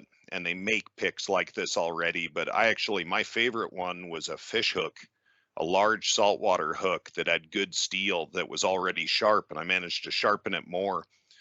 And you want a very fine point on the edge of that thing, and you want to wipe it back and forth across where the barrel meets with the canoe of the barrel meeting with the hole of the in the trunnion until you can't feel it catching anymore on that seam. And that's as good as you're gonna do for getting it back to where the original gunsmith intended it to be head spaced. And then you push the pin in on a barrel pin press plate. I prefer Roberts, but the AK Builder one is very good. Roberts works for everything, like Billy was indicating, and Robert makes all of those tools on little manual machines in his basement, and it's the essence of America and what made America great. And I think AK Builder stuff is all made in America as well. It's just that I have a personal relationship with Robert, and I can confirm this, septuagenarian master German machinist is making your tooling, with little elves and stuff. And I just think that's metal as you can get. So I'm kind of biased that way, but AK Builder stuff is much more reasonably priced, and as far as I know, made in America as well. So, either way, you're winning. And to add on to Brian, when he's talking about Robert's, barrel removal tool, I've bought a couple of those and modified them to work for Saiga 12s or, a plethora of different comm block style guns. And so, they're good starting points too if you want to start making your own tools. Wholeheartedly agree. You need to learn, everybody needs to learn how to be comfortable editing tools. Like when a screwdriver wears out, it should not go in the garbage. You need to get out a map torch and turn that into a booger picker of some stripe or another. And like for those who have done side folders, there's 3 like really critical tools you have to make to install a side folder. The spring D10 and some other stuff, and the D10 up front. And all 3 of those tools I made out of screwdrivers. And you can't even buy what I've made, but it's not rocket surgery. Like you just need to, it's sort of like evolution. Like just let the tool evolve. When it doesn't work, make a little tweak. Well, that's something that's going to happen as people get into these and doing more of them. If they get into doing more than one, is they're going to figure out that I'm going to need something, or I could use this to solve this problem that I'm having. But I guess we're not really up to we're novice level right now is kind of what we're talking to. So we're not up in the advanced level. But I mean, we've got advanced listeners, they may want to get a little bit more advice, on things like that. But they can always get in touch with Brian or Billy through the social medias, Insta messaging or whatever that's called, and the website through your emails. You don't have a website though, do you, Billy? It's actually currently under construction. Yeah. Okay. So they can get you on. He's that famous, folks. No. Rams. But going back to what Brian was saying, I would say first and foremost, really take a class, because all of this really sounds alien, right? When, Brian talks about a canoe inside where the barrel pin goes, I could picture it in my mind, but to someone else, they're like, what the hell is he talking about, right? And so I would really, really recommend taking a class with an expert. They'll teach you, things that they spend years refining and finding hacks to, and so it just makes it 10 times easiher at that point. And so let's get into the parts kit itself. I think we spent enough time on the tools, just kind of high level there. But there's a plethora of tools that you're going to need.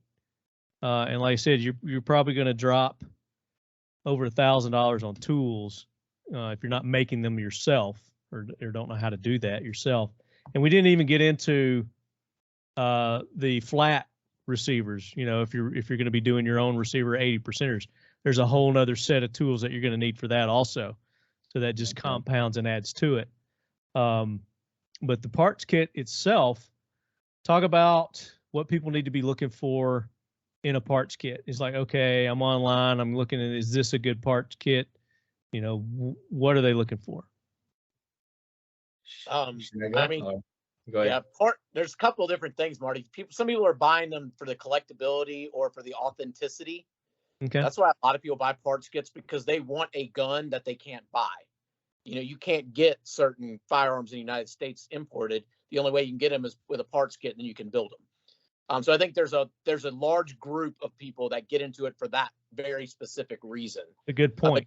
Now with the prices of them, used to when I was young, in my late teens, early 20s, we built parts kits because you could buy a parts kit for $70, with a barrel. Until 2005, they all came with barrels. So it was a lot different style back then. But now people you can literally buy a parts kit. You can buy a brand new AK for what a parts kit costs. So people are doing that a lot of reasons, because they want a specific type of gun.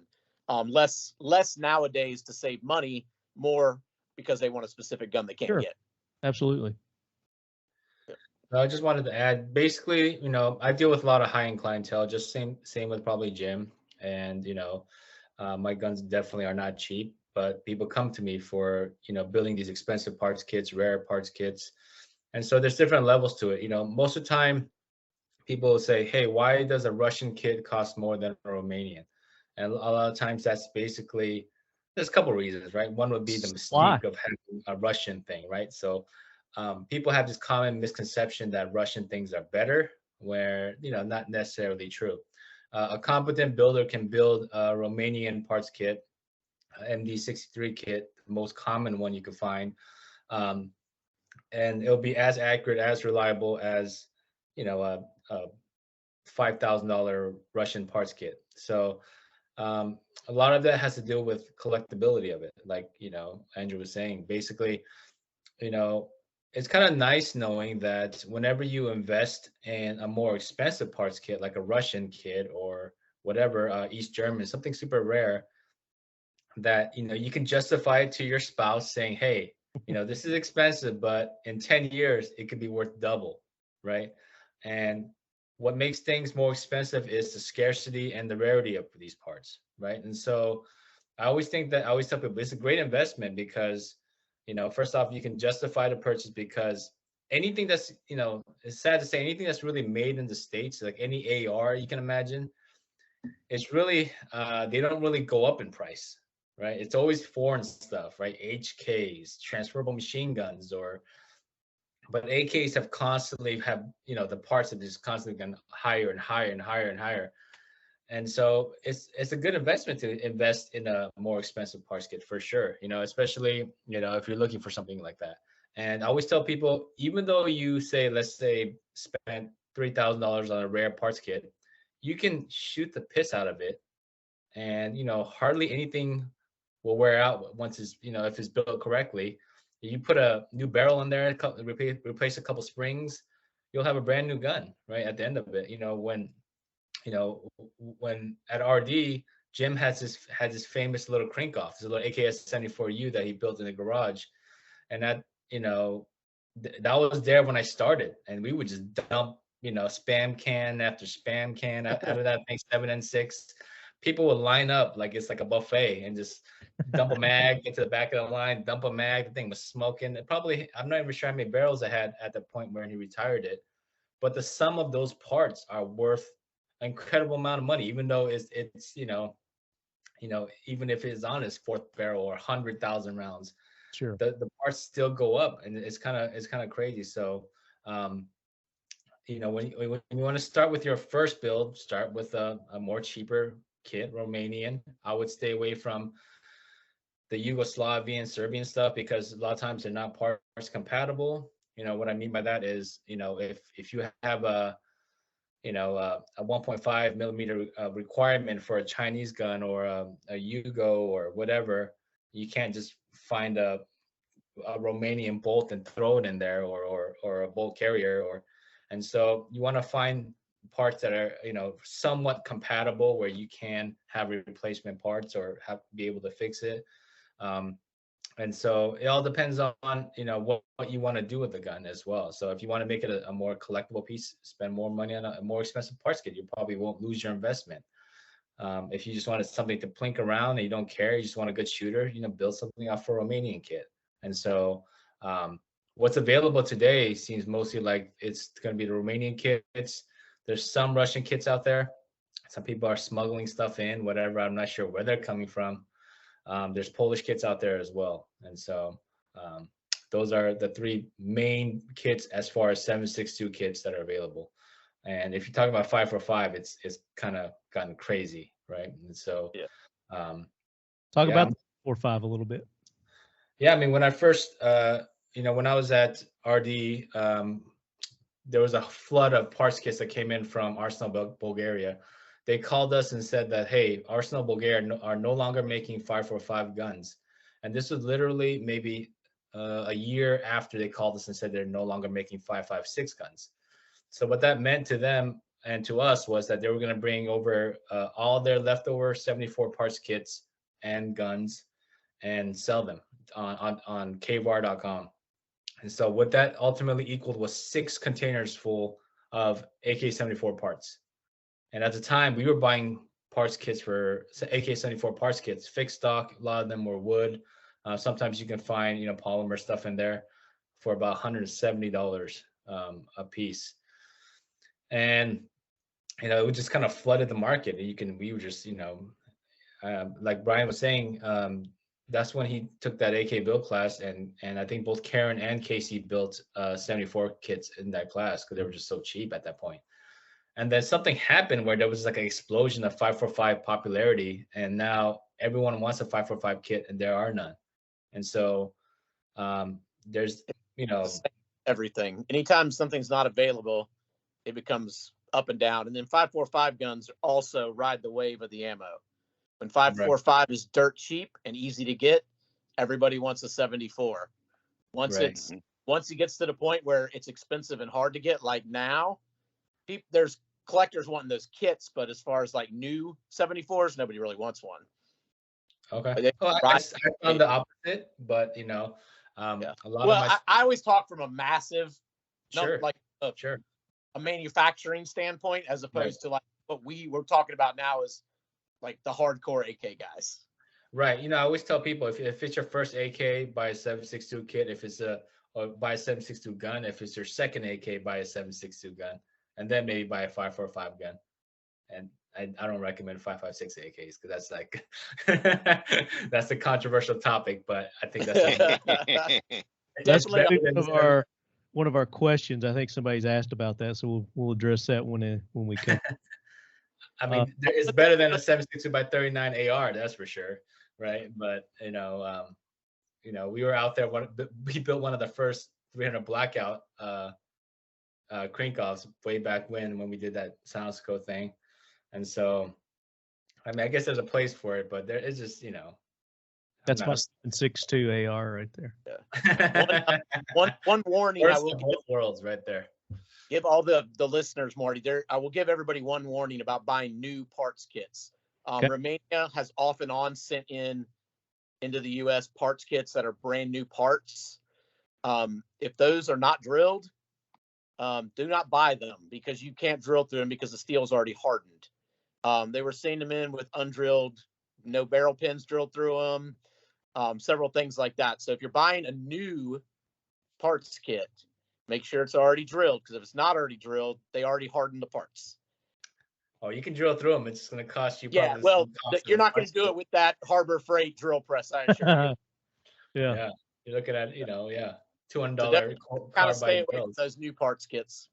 Yeah, the Romanian, there's a few problems with them. Another one is that the front rivet relief in the front trunnion is clocked off by 30 degrees, and they don't blow up, but when you go to push the barrel pin, there's literally a big ass air gap there, and they don't seem to be concerned with fixing it. The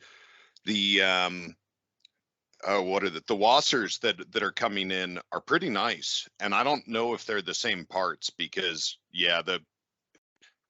without going into too much detail, what Andrew said. Very good. Anything else to add on parts kits? I think a lot of our questions may bring up some other stuff. We got a lot of questions here.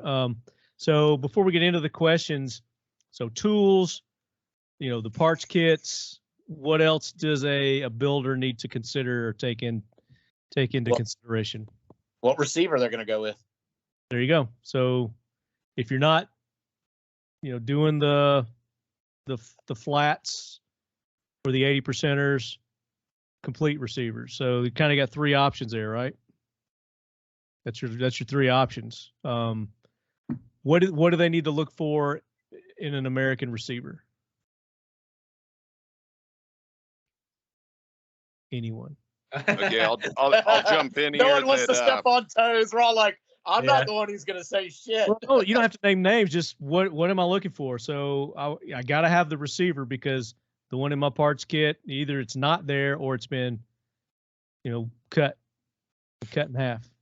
Just beware, there are 1 mil and 1.5 mil receivers. Most of them you're going to see are 1 mil, and most of your parts kits are going to need a 1 mil receiver. So just make sure you know what you're buying. That's the biggest thing. You're buying what goes in your kit. How would they know that? If they need 1 mil, they need to do an AKM receiver from. There's like three options that I'm aware of that are reasonable. Actually, there's some very nice receivers made by like Recreator and some other folks like that. Tort.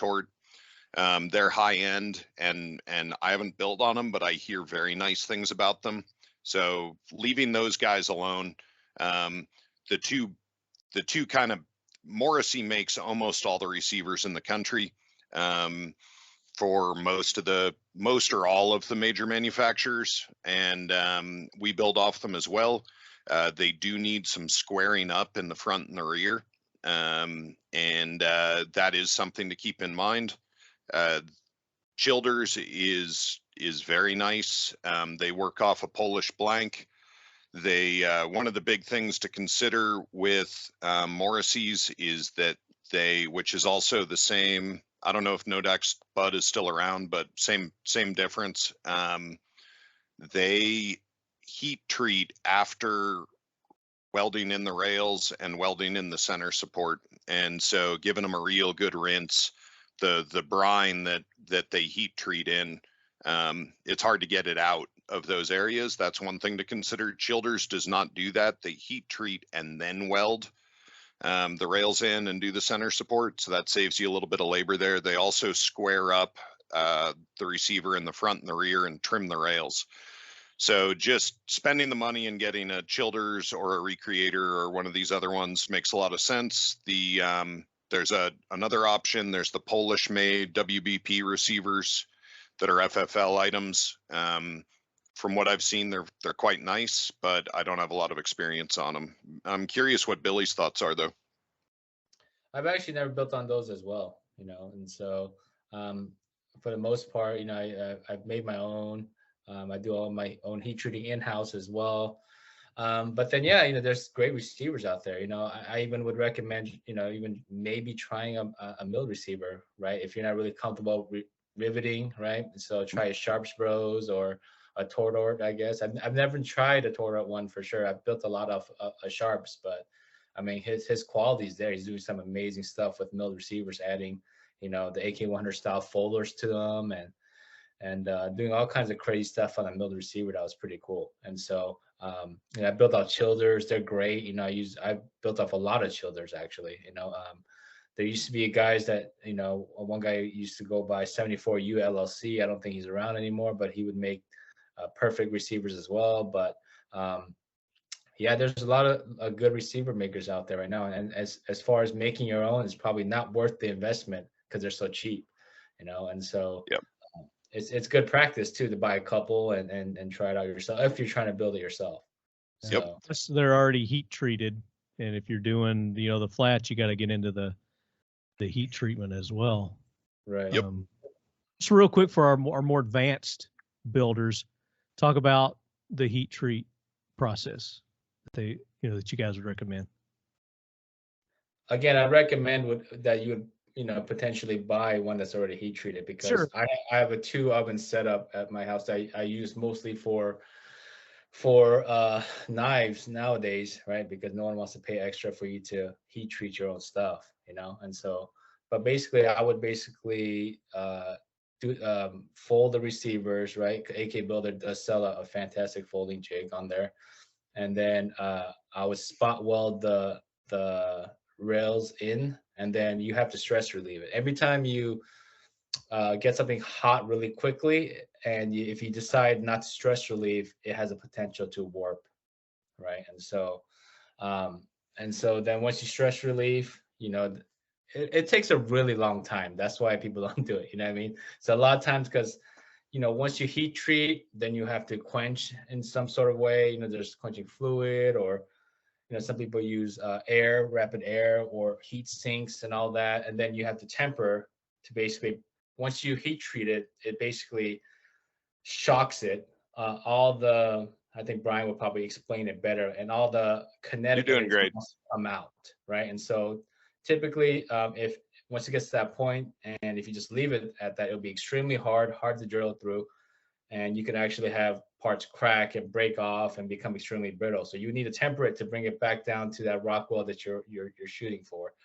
And so that itself, would take maybe 2 or 3 cycles of 2 hours a piece. And so again, it's maybe just the pure amount of energy you're using is probably cost more than the receiver itself, so if you want to do it, I guess you can, but it's really not worth it.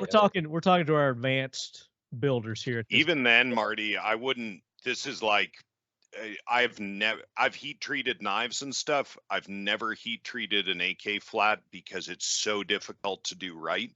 People Right. dedicate, this is like a, heat treating is a very deep art and science, and getting it right, learning how to do it on sheet metal is crazy. And so if I may, let me propose for the advanced folks the non-heat treat method, which is what I used to do. And it's even easier today because the ATF approved blanks that have the rails already welded in. So today you can go, I just checked, Arms of America has a bunch in stock, and it looks like they're trying to offload them for obvious reasons. And you get a 80% one made in Poland that has the welding. The welding of the rails is actually a pretty deep thing as well. That's already done. Then you hop over to AK Builder and get their drilling jig, and all you got to do is drill the 2 holes and then the rivet holes in the bottom for the trigger guard, and you're done. And that is a tractable thing on a drill press, and the drilling jig is not much money and will work for a lot of guns. It's heat treated and very hard, and you're just drilling 5mm, 4mm rivet holes, 5mm and 7mm axis pins, a 10mm drill for the keyhole that the safety goes in, and then I think a 4 or a 5 for the front of the keyhole. You open that up with a Dremel and you're done. And so that's a very doable thing for the garage builder. And we've stayed away from Curie points, and like, kind of to temper well, you have to know what alloy you're working with. And also you get into some very weird effects with skinny metal that Billy has much more experience with than I do. But it's just, heat treat is, it sucks. It sucks, and it's not easy, and there's a reason, because Billy's a master knife maker. He does it himself, but we do a ton of heat treat here, and I farm it all out to professionals who, you know, I talk to physicists over there, metallurgists who just go right over my head, and I have a graduate degree in physics. So like, this is just shit that, unless you're dedicating your life to it, not great. That said, by all means, I'd be curious if Billy had a simpler method than this, but I've got a real quick homebrew heat treat thing, especially if you have children. You build a charcoal fire, and you can get like a actual, not briquettes, but hardwood charcoal and a map torch.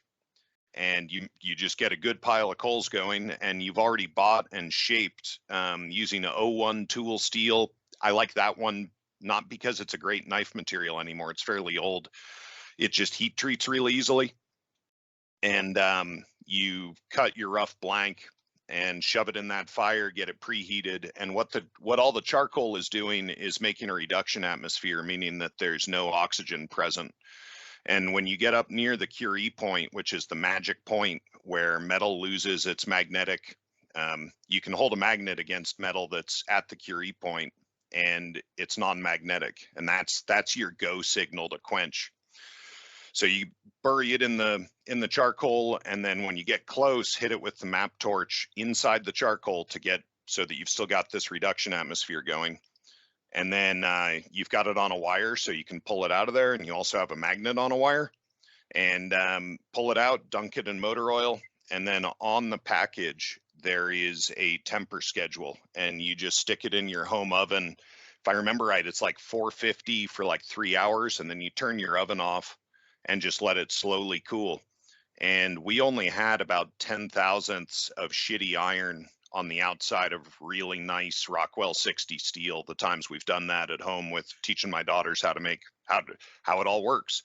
Is there a simpler way to do that, Billy? Well, I use basically temperature controlled ovens made by a company called Even Heat. And so they basically have a digital scale that you can just say, hey, make it this hot. It'll make it exactly at that number. It'll hold it. Oh, I get that. I mean, for if people want to embrace their inner redneck and get the satisfaction of heat treating like they would, you know, back in the day, they used to take a map torch, just rose up the axis pinholes, dunk it, and call it good. What I'm proposing is, hey, go make a knife the redneck way, have a good time. Is there a simpler, cheaper way to do it than what I just described? That's pretty much it, man. A lot of people use the same thing. They'll basically take an old barbecue, fill it with charcoal, and then put a leaf blower to it, and get it really hot. And They do that on Forced in Fire, you know. Yeah. I mean, that's a good place to go and watch somebody heat treating something, you know, and the headaches and heartaches that can come along with it. And yeah, there's definitely science behind it. There's so many different steels, and you know, some of them require a cryogenic treatment. Some of them, you know, require, you know, I've worked with a steel called SM100, which is a titanium based, and it's like you stick it in at a certain time, let it hold for 5 minutes, and you pull it out, and then you press it between two aluminum blocks, and then the entire blade turns like gold and rainbow from all the oxygen left inside. A lot of times people will put inside like a wrap. So sometimes people use like a stainless steel foil, and that keeps it from getting oxidized. So you won't have all that pitting that, you know, Brian was talking about, you know, on the outside layer, because it keeps it that basically oxygen out of that oven. And so yeah, so there's like these 100,000 different types of steels that people use, and some of them again require them soaking in between quench and temper into liquid nitrogen for, you know, 20-30 minutes. Some of them, you know, it's a crazy science, and you know, there's metallurgists for a reason. And so that's why I always tell people, yeah, don't try to heat treat on your own AK receiver. I know I can say that a non-heat treated AK receiver will work for a little while, but then eventually it'll start sucking. So don't buy something expensive and just half-ass it when you could just spend, you know, another $70 and get a completely heat treated receiver. So don't be an idiot. While we're on this topic, I'm going to go to questions because there's a question about it. Corey Brown says, I finally upgraded to an electric. Need to put my glasses on. Basically a kiln to heat treat my receivers. Best decision ever. I was using bricks stacked up in a weed burner to get it up to temperature. Didn't even have a temp gun. I just used a magnet. My question is, what did you use to heat treat when you first started out? When I first started out, I just bought pre-heat treated receivers. Like I said, you know, and I didn't really start experimenting with heat treating until I became a knife maker, you know. And so, because you can get like really hard spots and on one spot of the receiver, or you're gonna have to spend a really expensive, you gotta buy a really expensive drill bit to cut through there, you know. So it's not as easy as it sounds like, hey, I'm just gonna pull it out and, you know, quench it in cooking oil. It doesn't work that way, you know. And so it will take a lot of experimentation. Every oven is different, even though, you know, the a digital oven like I have will say that it's, you know, 1550 degrees Fahrenheit. It could be 1575. It could be 1400.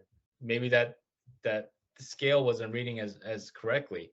And you can't just put a magnet on everything because some stuff is stainless, right? And so you know, it's you have to experiment with it, you know, and see what works with your oven, and you have to get a hardness tester, right? Wilton makes a really great one, and get that right hardness. And so if you're really serious about it, again, it's like a lot of equipment for something you can just buy for like $75 a fully heat treated receiver.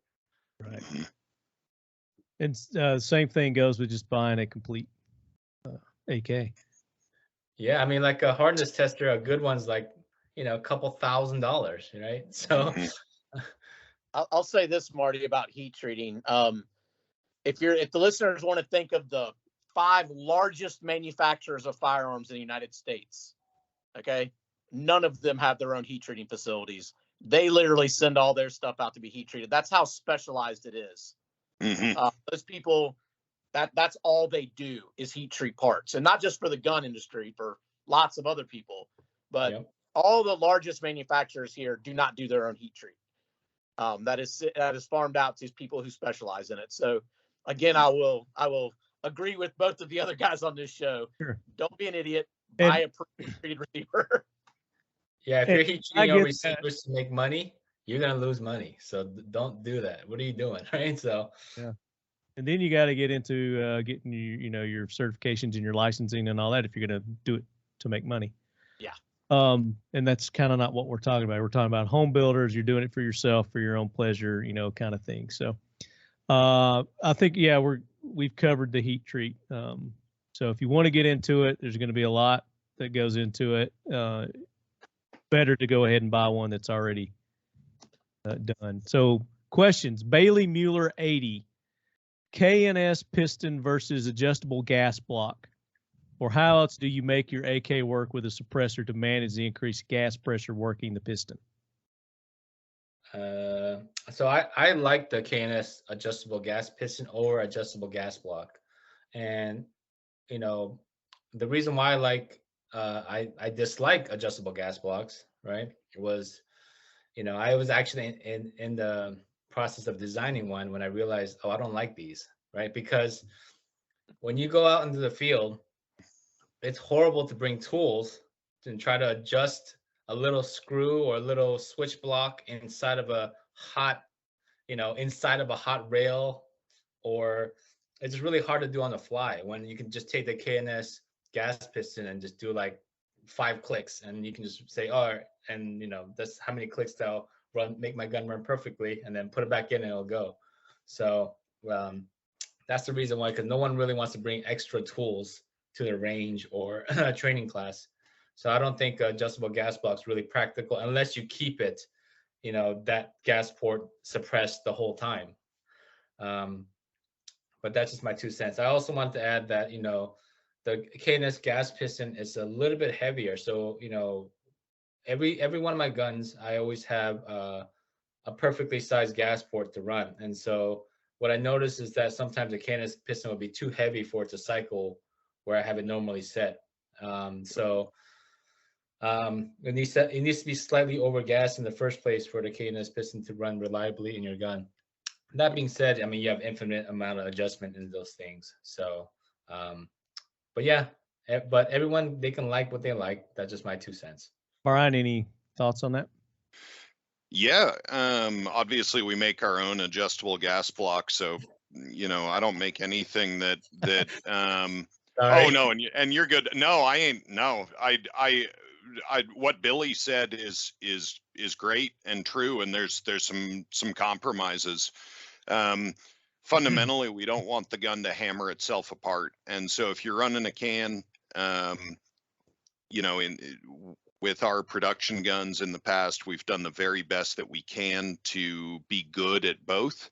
But you can only, that only takes you so far, and the back pressure, depending on what can you're using, the back pressure from, well, and Mike Pappas is going to kill me for calling it back pressure along with Kurt Hellstrom, but that's the word, even though it's not technically exactly what's going on. It effectively lengthens the barrel. That's a way to think about it. And if you have an L length can on, that's much more time where there's gas pushing back on the piston.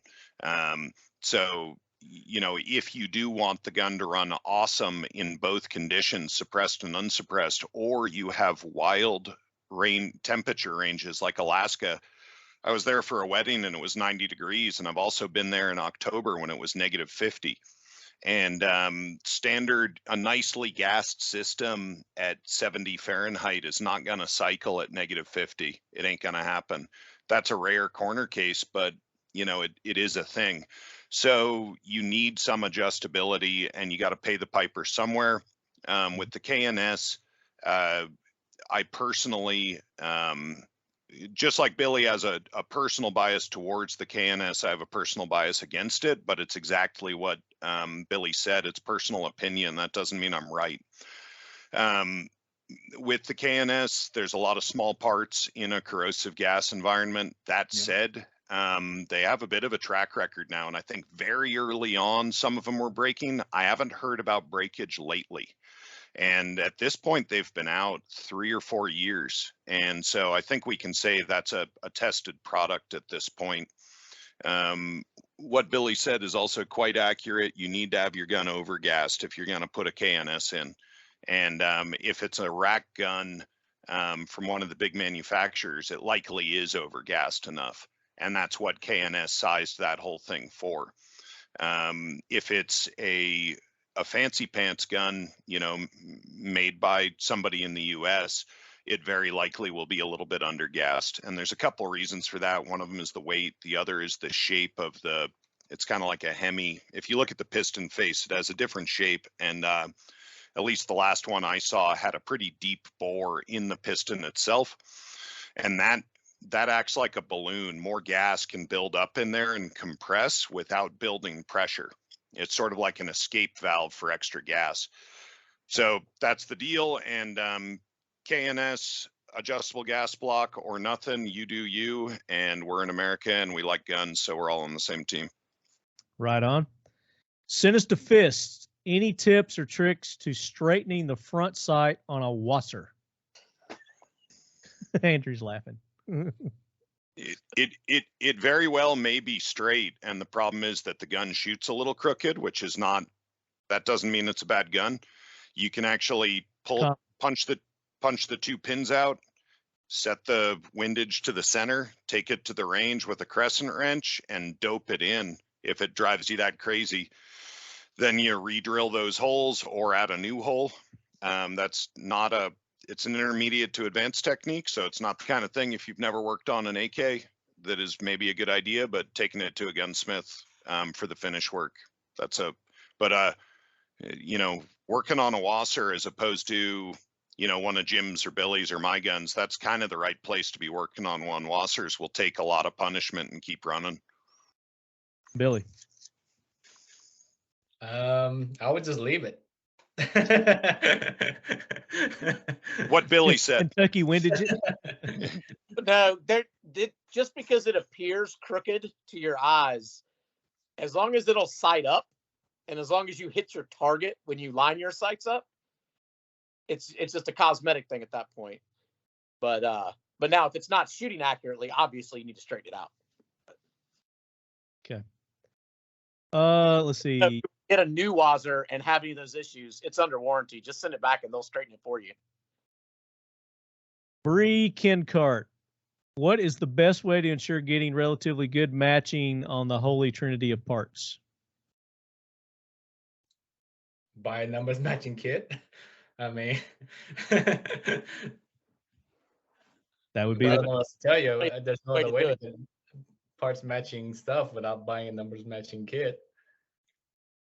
Yeah, and one of the, It's matching. you know, we build on all new parts, and the parts aren't matched when they're new. You got to match them, and that's a big part of, you know, one of the big things we do is this proprietary automated lapping thing that does the same thing that the thousands of cycles that are on a used kit already is done, or some babushka overseas. You know, they tune them in there. But yeah, what Billy's to first order, matching serial numbers ensures some pretty good matching. Armis Bravus, opinions on the FB Rodham Chrome Lime cold forged sporter barrels coming into this country, especially as it pertains to concentricity for suppressor host. Is there a way to correct that when cutting it down and threading it? I've actually never used those barrels before, so I can't really comment on if they're any good or not, or accurate or not. I will say that that a lot of those barrels that are not threaded, we were discussing heat treat, and it's very, very important on this specific topic, because what happens with a lot of these barrels that come in from the foreign countries, the heat treat's not necessarily even. So one side of your barrel will cut very easily, and the other side of your barrel, you can barely get the tool through, which typically makes it it's not going to be concentric regardless of what you do, because your tooling is just not strong enough. And I don't want to call out any specific brand. I've never tried to thread one of those barrels. But I am saying that over the years, over purchasing lots of barrels, working with manufacturers, working at home, I've noticed that threading the barrel of an AK to be concentric to your bore is very hard because of the inconsistencies and the hardness of the metals. Yeah, also another thing with hammer forging is that the linearity of the bore is generally pretty poor. I have threaded the FB Radom one, in the past. I've done 1 or 2 of them, and it's rare that people cut barrels properly for suppressors. What you need to do is probe the last 2 inches of the barrel and use what's called a spider. And it's an advanced thing, but let's dumb it down a little bit. You stick a 302 pin in the muzzle end, and then you have to dial in your lathe such that that pin isn't running out at all, meaning there's no wiggle in it in multiple locations. Because if you just dial in like in a 4-jaw chuck, it's going to be center at a point. It's going to be centered at a point, but not centered to the line. If you only center in one place, then you've got a point. You need 2 points to define a line, which is the axis of the bore. And it's the last 2 inches that really make the most difference with where the bullet's going to go. So when you're cutting threads into a barrel, you first have to have a spider, then you've got to get it dialed in, and then you've got to start cutting your threads. And I just don't know that many people that do it right. And some people get lucky, other people get unlucky. And so it's really an advanced thing to do that well. Bolt gun gunsmiths have that whole thing nailed really hard. And so it's a rare time where I'd say bring your barrel to a long range bench gun kind of guy to have that process done. Anything else to add to that? Anyone? Okay. Real Dan Holland. Pros and cons of stamped versus milled receivers. I think we've kind of hit on that a little bit as far as the home builds go. Anything else to add on that topic? If it comes to a U.S. made milled compared to a foreign parts kit, as far as value wise, the foreign parts kit is going to be worth more in a stamped receiver if you're looking for something that holds value.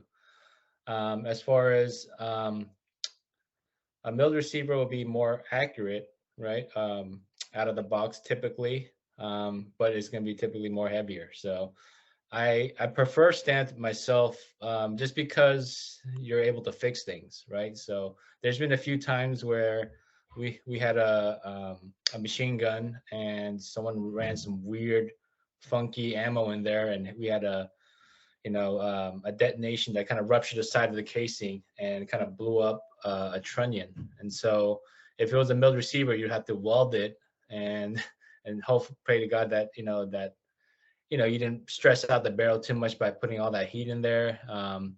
But if it's a stamp gun, you can just put a new trunnion in there, maybe a new barrel, and you'd be good to go. So I came from a training background because of what I learned at Rifle Dynamics. We took a ton of training classes, and so that mindset of having a fighting gun has always been a top priority of mine. And so that's why I don't really think that the benefit of the accuracy from a milled receiver would benefit make it more valuable or more of a gun to acquire than a stamped receiver. So Exactly. That's my personal opinion. Okay.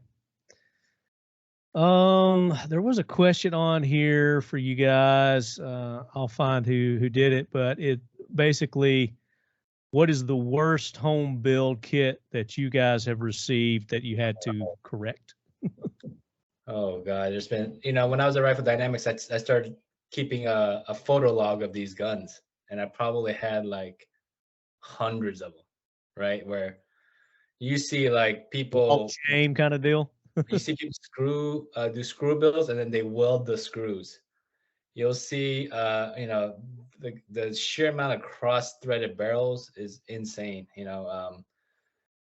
You just see. I remember one time someone was like, "I want to make this gun like the gun that we built for Travis Haley," and so it had a Venom gas block on there, right? It's 14.5 pin and welded, and so he had someone else built it. And the gun was so messed up. The only thing that was salvageable was the gas block. Everything else was just completely welded. I've seen barrel pins that were actually just JB weld. Holy so when shit. I drilled it, it just came out like a powder. It was I've just seen the most craziest stuff. You know, recently, I basically did a full rebuild on 2 SBRs. One was same guy owned both, and the guy basically ruined the whole. One was AK-74U, and the other one was a M92.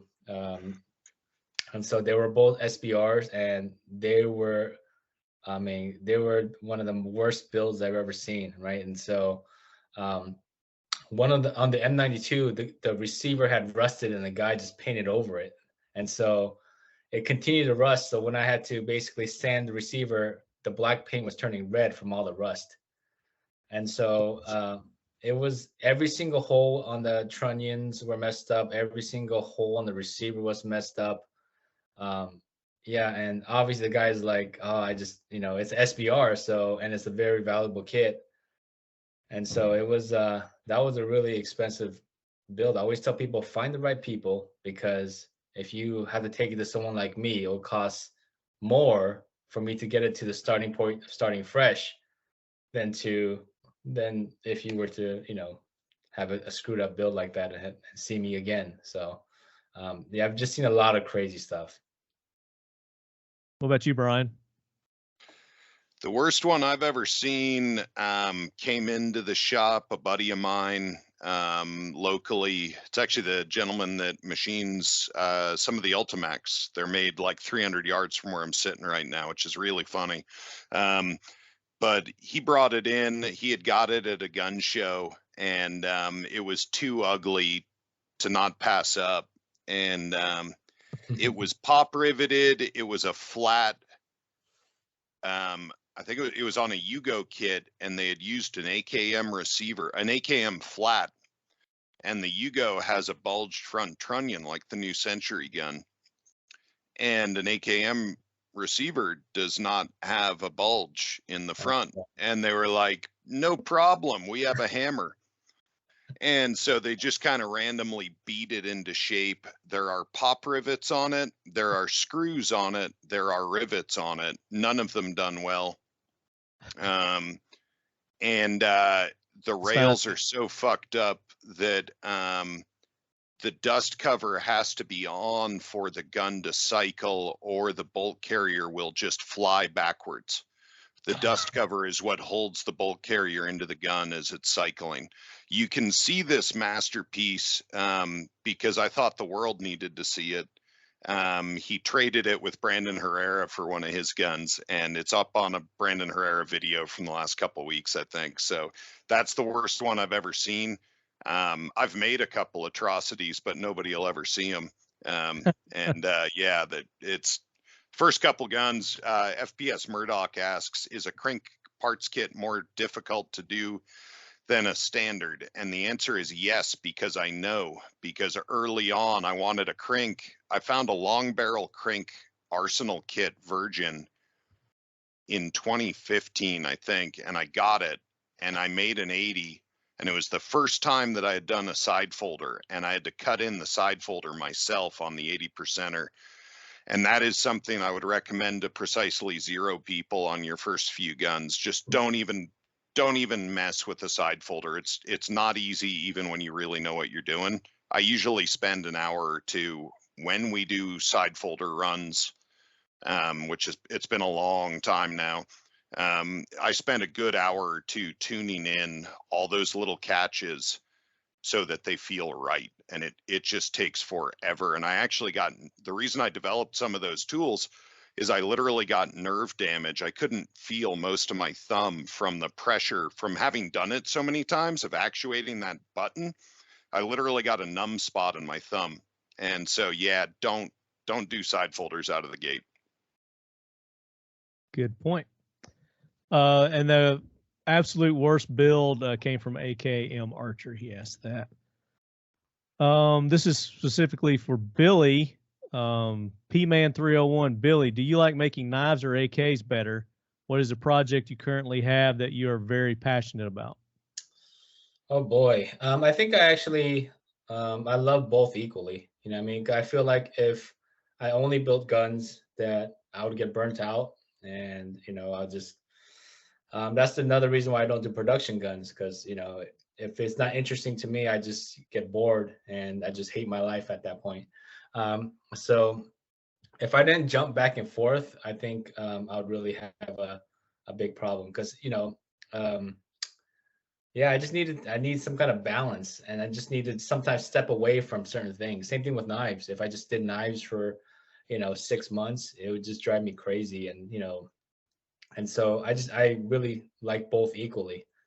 So some projects I'm working on, I talked to Brian about it, but when I was at Radiant, I was just learning a lot about manufacturing. So I taught myself how to CNC, with help from a bunch of friends. I didn't go to school for it. And so I got my own CNC. I bought a little Haas super mini mill, and so I've been making my own knife parts on that, and it's been a lot of fun learning about the different tools and little things I could do with it. And so that's been a really fun project. Eventually AK parts, maybe, if I feel like it. I'll just kind of go on a whim and just kind of do what I like and what I enjoy. Very good. Wisdom. Guns, oil, and dirt. We answered this during the show. Who makes the best kit in your opinion? What would you and what would someone expect to pay? We didn't really talk cost, but again, for all the tools and everything that you're going to need to do it yourself, I mean, you're a couple of grand easy to get the good quality type parts or tools. But thank you for the question. Let's see. PPRN, best and most economical way to do a home build. We kind of covered that through our talks there. Here's another one for Billy. This is from Pete. And it says, for Billy, what did you do in Vegas before all the gun stuff? Okay. So, I came from a really interesting background, right? I came from the entertainment industry, and I don't want to say that like I'm some kind of a stripper or an escort or something, right? But Vegas. That's exactly what it sounds like. And that's what it was. I'm just kidding. So, I've had a pretty eclectic life. I've done a lot of stuff as far as I did a lot of nonprofit stuff. But before I started RD, I actually worked at a magic show as well, like a straight up magician. Like David Copperfield or And this guy, I don't want to say his name because we just talked so much bad stuff about him because he was like such a diva. But he was at the Planet Hollywood, so it was one of the major casinos over there. Uh-huh. But I got that gig because I was a professional breakdancer for a number of years in my early teens to early or early 20s. So my team, they're called Knucklehead Zoo. They're still around today. They teach a bunch of kids now, and so we've won we represent the U.S. like maybe 5 or 6 times and in the World Championships.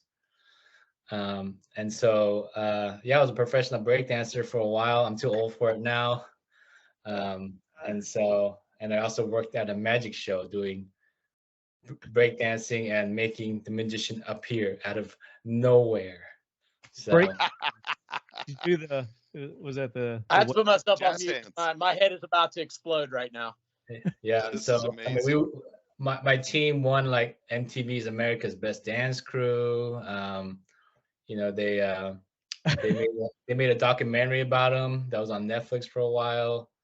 Dude, so, I was heavy into the breakdancing in the era. That's my era. That's where I'm. Oh yeah, me too.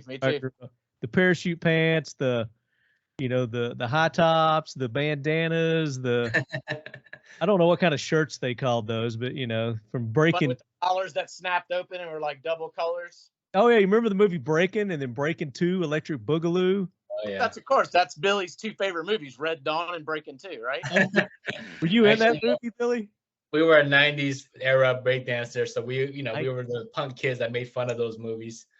Just like how we make fun of people as boomers for carrying revolvers. Dude, I remember in those movies people would break out the aisles. People would get out in the front of the theater and start breakdancing during the movie. Yeah, and so we traveled all over the world breakdancing, man, at an early age, and so it was an interesting life, man. And so because of that, it's kind of torn up my body where I feel like 70-year-old man now, and maybe that's what was wrong with my hip, Andrew. Maybe that's why I had to get a hip. All that breakdancing. Is all that centipedes and stuff. That was from your buddy Pete Florida, Pye, Tennessee. Defiant. Pete Pye. Pete Pye, you know, think about Pete. I think he makes the best ammo, period. You know, as far as I did a lot of accuracy testing when I was at Radian, and his stuff seemed to be the most accurate ammo I've ever shot in my life. So, and we shot a lot of different ammos. So it's Defiant Munition, listeners. Go check him out. Use the code LEADHEAD, and he's going to give you 10% off at Defiant Munitions.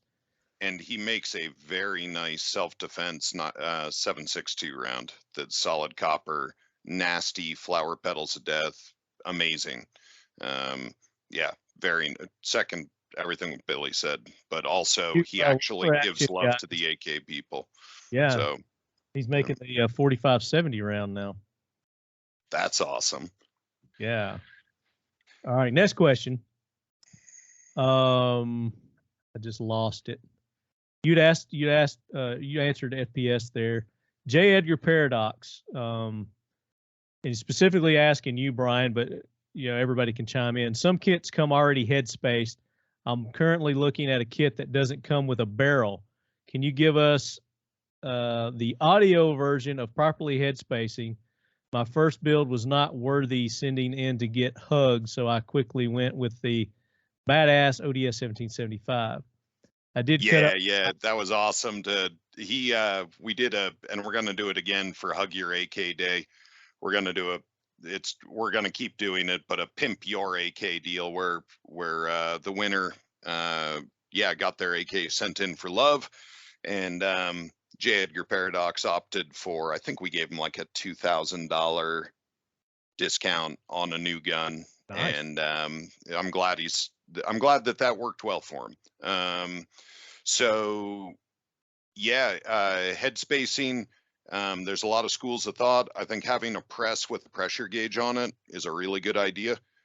We use a very proprietary method, but I know that other folks will head space on either a go or a no-go depending on their preferences.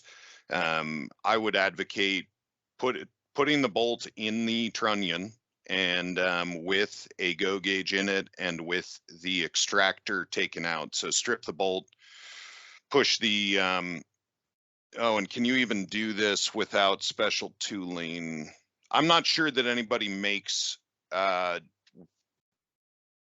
you can make your own gear to do this. What a lot of people do is they'll press the barrel in a few thou and then check it, and press the barrel in a few thou and check it, and then they'll have to push it out and push it in, and you can spend most of a day hating yourself. There is a way to build, and you can actually see it. I think you can see it in a JMac Customs video with, I'm blanking on his name in Tennessee. He used to be the foreman for what became PSA. DDI. Yeah. Do you know what I'm talking about, Billy? I'm blanking on the gentleman's name. He's a great builder. Dave. Oh my gosh. Let me find. Well, at any rate, you can see it in that video, and I think he does something similar to that. We do it a different way. But basically, if you can figure out how to press the barrel in with a go gauge and the bolt already engaged, that's a pretty good deal. And then if you have a pressure monitor, you can monitor the pressure spike when it bottoms out. But a lot of folks just go off feel and they ping pong the barrel back and forth. Another guy, Ryan Reisner, was asking proper pressure for measuring headspace. You are a thinking individual, sir, and I salute you. If you Google AK headspace VSO media, you will find a paper that I wrote with John Holton, Robert Forbus, and Curtis on the proper way to do it, referencing the East German Armorer's Manual. The short answer is 10 to 20 kilograms is the acceptance window for when you're doing a headspace measurement. So you need to have more than 10 and less than 20 to have headspace that's at that number, whatever that number is. So on a go gauge, that's 1.252 inches. but you can get progressive sets that are smaller or bigger. But a go gauge is a decent place to start there, though I would be curious to hear what Billy has to say. Yeah, just use a go gauge and no go gauge. If you're just starting out, it'll get you pretty close. You know, there's obviously a sweet spot that, you know, a lot of these builders would know where you can max out accuracy. And so having progressive gauges would be nice for that. But for a standard builder that's not going to spend that kind of money, you probably, if we're going to go with something limited as far as tool, you might just need to just kind of, you know, do what Brian said, basically squeeze in a few thou and then press it out and trying to figure out the way where the go gauge goes and the no go doesn't go. So if you wanted to get more advanced, then yeah, you can you know, really dive deep into that. But for a beginner builder, I would just say, you know, just do the best you can with the simplest amount of tools you could afford. So and one thing to add is that the no-go gauge, there's some disinformation on the interwebs about guns grenading when they close on a no-go. That's absolutely not true. It's completely false. If that were true, there wouldn't be such a thing as a field gauge. And so if on your first gun it closes on a no-go, that does not mean the gun's dangerous. And it's a 5,000ths window between 1.252 and 257. And I think the field gauge is 5 thou above that. And so if you it's common for the headspace to open up by a couple thou when you shoot it and burn it in. And so if it's a little tight when you put it together, take it to the range, make sure that it goes all the way into battery every single time. You don't want it to be halfway into battery when you hit the trigger. But it's common that headspace will open up. So if the gun's a little tight, don't stress it too hard, but too tight can be as dangerous as too loose, depending. Okay. Are you on the social media right now, Billy? no. On Instagram? All right, so you're not looking at any of these questions here. I was going to have you just go through and pick one. Let's Okay. do a couple more, and then let's give away our stuff and wrap up the show here. Sure. Could I dish one to Billy here? Because I'm curious what he thinks. Yeah, you're on. Let's see. The Smith 9x39 asks, AK builder style rivet jig or bolt cutter rivet jaw, pros and cons to both. What I like about the AK builder rivet jig is that you'll have like a flat rivet, right? Because with a bolt cutter style, basically you're pressing the force in like this motion, right? And so you'll end up having a rivet that kind of looks like that on the top. And so I think the AK builder rivet jig just makes it easier. Well, maybe not as easier as a bolt cutter, but easier to make good looking rivets. You can also have you know, weird things happen on the outside of the rivet by having the bolt cutter thingy, you know. So I think the bolt cutter thing was like the first like widespread kind of thing. But I think, you know, if you're gonna if you want it to look nice, might as well just buy the AK builder one. 100%. Okay. Yeah. What he said. Tongue for twisting.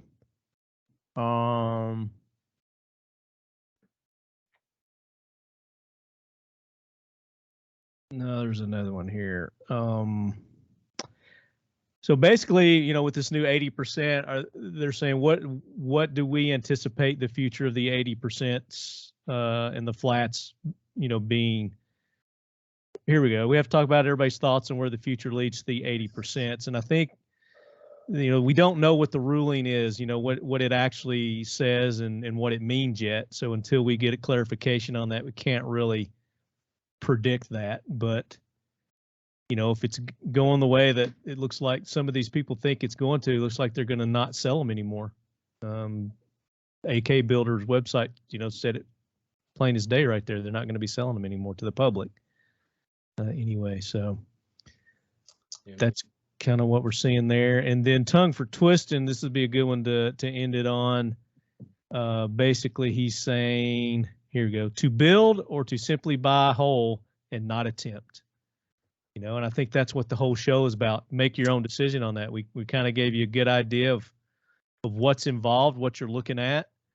So you got to look at your skill level, your desire, and why you're doing it, and what it means to you. So that's only a question you can answer for yourself.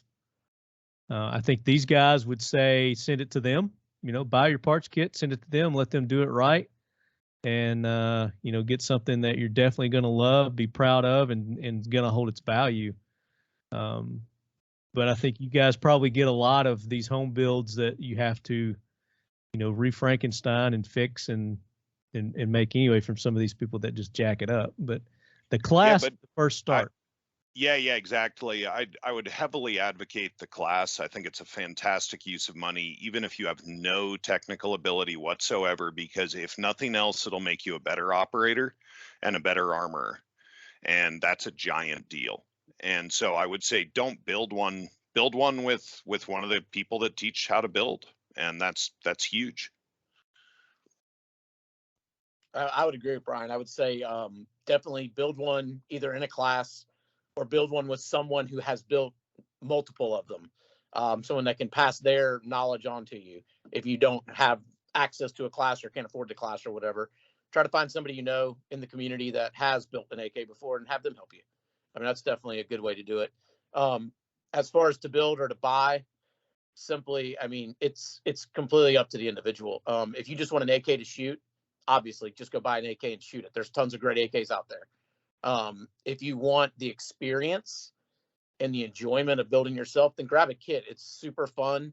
I enjoyed it. I mean, when I was a kid building AKs, you could buy a brand new Norinco AK for $180. And I was spending hundreds of dollars building parts kits, not because it was cheaper, because I thought it was fun. So that's really the bottom line. If you want to do it because you need a rifle that's going to shoot great, go buy one. If you're doing it because you want to learn and want to enjoy the experience, by all means, jump in and do it, but try and do your first couple with someone who's done it before. Yeah, I agree. Yeah. Billy, anything to add to that? I would just agree as well. Both guys said great points. Take a class. I also want to mention this. It's really based off the individual if you want to build or buy, because I went through a lot of employees and some people just don't have it. They just don't have the ability to work with their hands. So if you're want to give it a shot and that's your personality and you want to see if this is something you can do, then go for it. But it's okay to buy. That's why we're around, right? So so the choice is up to you. You know yourself best. So again, it's 100% up to you. There you go. A lot of great questions here. Didn't get to everybody's. If we didn't get to your question and you still want an answer to it, I think we pretty much covered everything, though. Feel free, shoot me an email, and I'll get with these guys, or you just contact them directly yourselves. Like I said, through the social medias, direct message stuff, you can do that. If they want to email you or something like that, Billy, do you have an email address that they could get in touch with you? They can go ahead and email info at ironbornarmory.com. I almost said Rifle Dynamics. Oh my God. So info at ironbornarmory.com. So I also wanted to add something. I'd be remiss if I didn't mention this, and the knife community would probably crucify me if I didn't mention it. But I have some knife etiquette things I wanted to just tell you guys real quick. Okay. So I think this will spread awareness to the gun community, because a lot of the gun community don't know how to treat custom knives. So what I have here is just a simple production $200 knife, right? So a lot of times people beat these like crazy, right? And so that's fine. And so, but with a custom knife, I have a custom knife right here, one of mine. Mm-hmm. So here's one of mine that I made, right? And so, but with a custom knife, you never want to open a knife with like a wrist flick. You don't want to go like this. Uh-huh. If you ever go to a knife show and you pick up a knife, don't ever do that, right? A custom knife, right? Bad etiquette. These knives are typically made of titanium handles with maybe a steel stop pin, and it could basically, what happens is you can just kind of prematurely wear it out. On a production knife, who gives a shit, right? Even if it's a couple $100s, but on a custom knife, some of them might go for $20,000. You don't know, right? So don't ever pick it up and wrist flick it, even upside down, where you're trying to be like some kind of tactical guy and do this. Right? On a custom knife. Wrist flick. Okay. Don't ever wrist flick. So just always ask the guy if he can pick it up, and then if it has a flipper, go ahead and use the flipper tab. And then don't do anything. Just act like it's not yours. And so that's really what I want to point out. That's what I see most gun guys do all the time. It's just like, oh, look at that, and it ends up pissing the custom knife maker off, right? So because you got to realize, like this knife, the handle is it's a Damascus made out of titanium and zirconium, and oftentimes this stuff will cost sometimes $1,000 a pound. Right? Wow. And you're risk flicking something like this that's going to be ruin someone's knife prematurely. And so just wanted to add that out. It's not your own until it is yours. Till you give him the money, then you wrist flick it all you want. Yeah, you can throw out a wall for all you want. So just that's just a simple etiquette that I just wanted to add out there. That's a good tip. I like that. Because you can see on here, this production knife, see that lock bar, how it goes all the way over? Mm-hmm. That just shows how much the titanium on this lock bar has worn out. Because typically it should be somewhere like, on a nice knife, it's usually somewhere that's like an early 10% as opposed to going all the way down like that. So that's just wanted to add that. It's especially coming off, Blade Show was just, was it this past weekend, I believe? Yep. As we're talking about this. So good tip. Yeah. All right, let's give some stuff away here. Let's present some prizes. We've got a I think my kit's back there somewhere. I did some photos. But here's one right here. Seal 1 CLP gun cleaning kit, and it will come with the bore patches for your AK-47. You'll get the liquid, the paste, and like I said, the pre-soaked, and it comes with the brushes, microfiber. You'll get a nice kit here. Who do we want to award that to? The questions that I asked there, Brian, pick one that you really think they deserve this. Oh, that gent who is asking how much force to use on a go gauge is near and dear to my heart. Let's see what his name was. Okay. Is it the Ryan Reisner? That sounds right. When building a new AK house, how should the headspace be?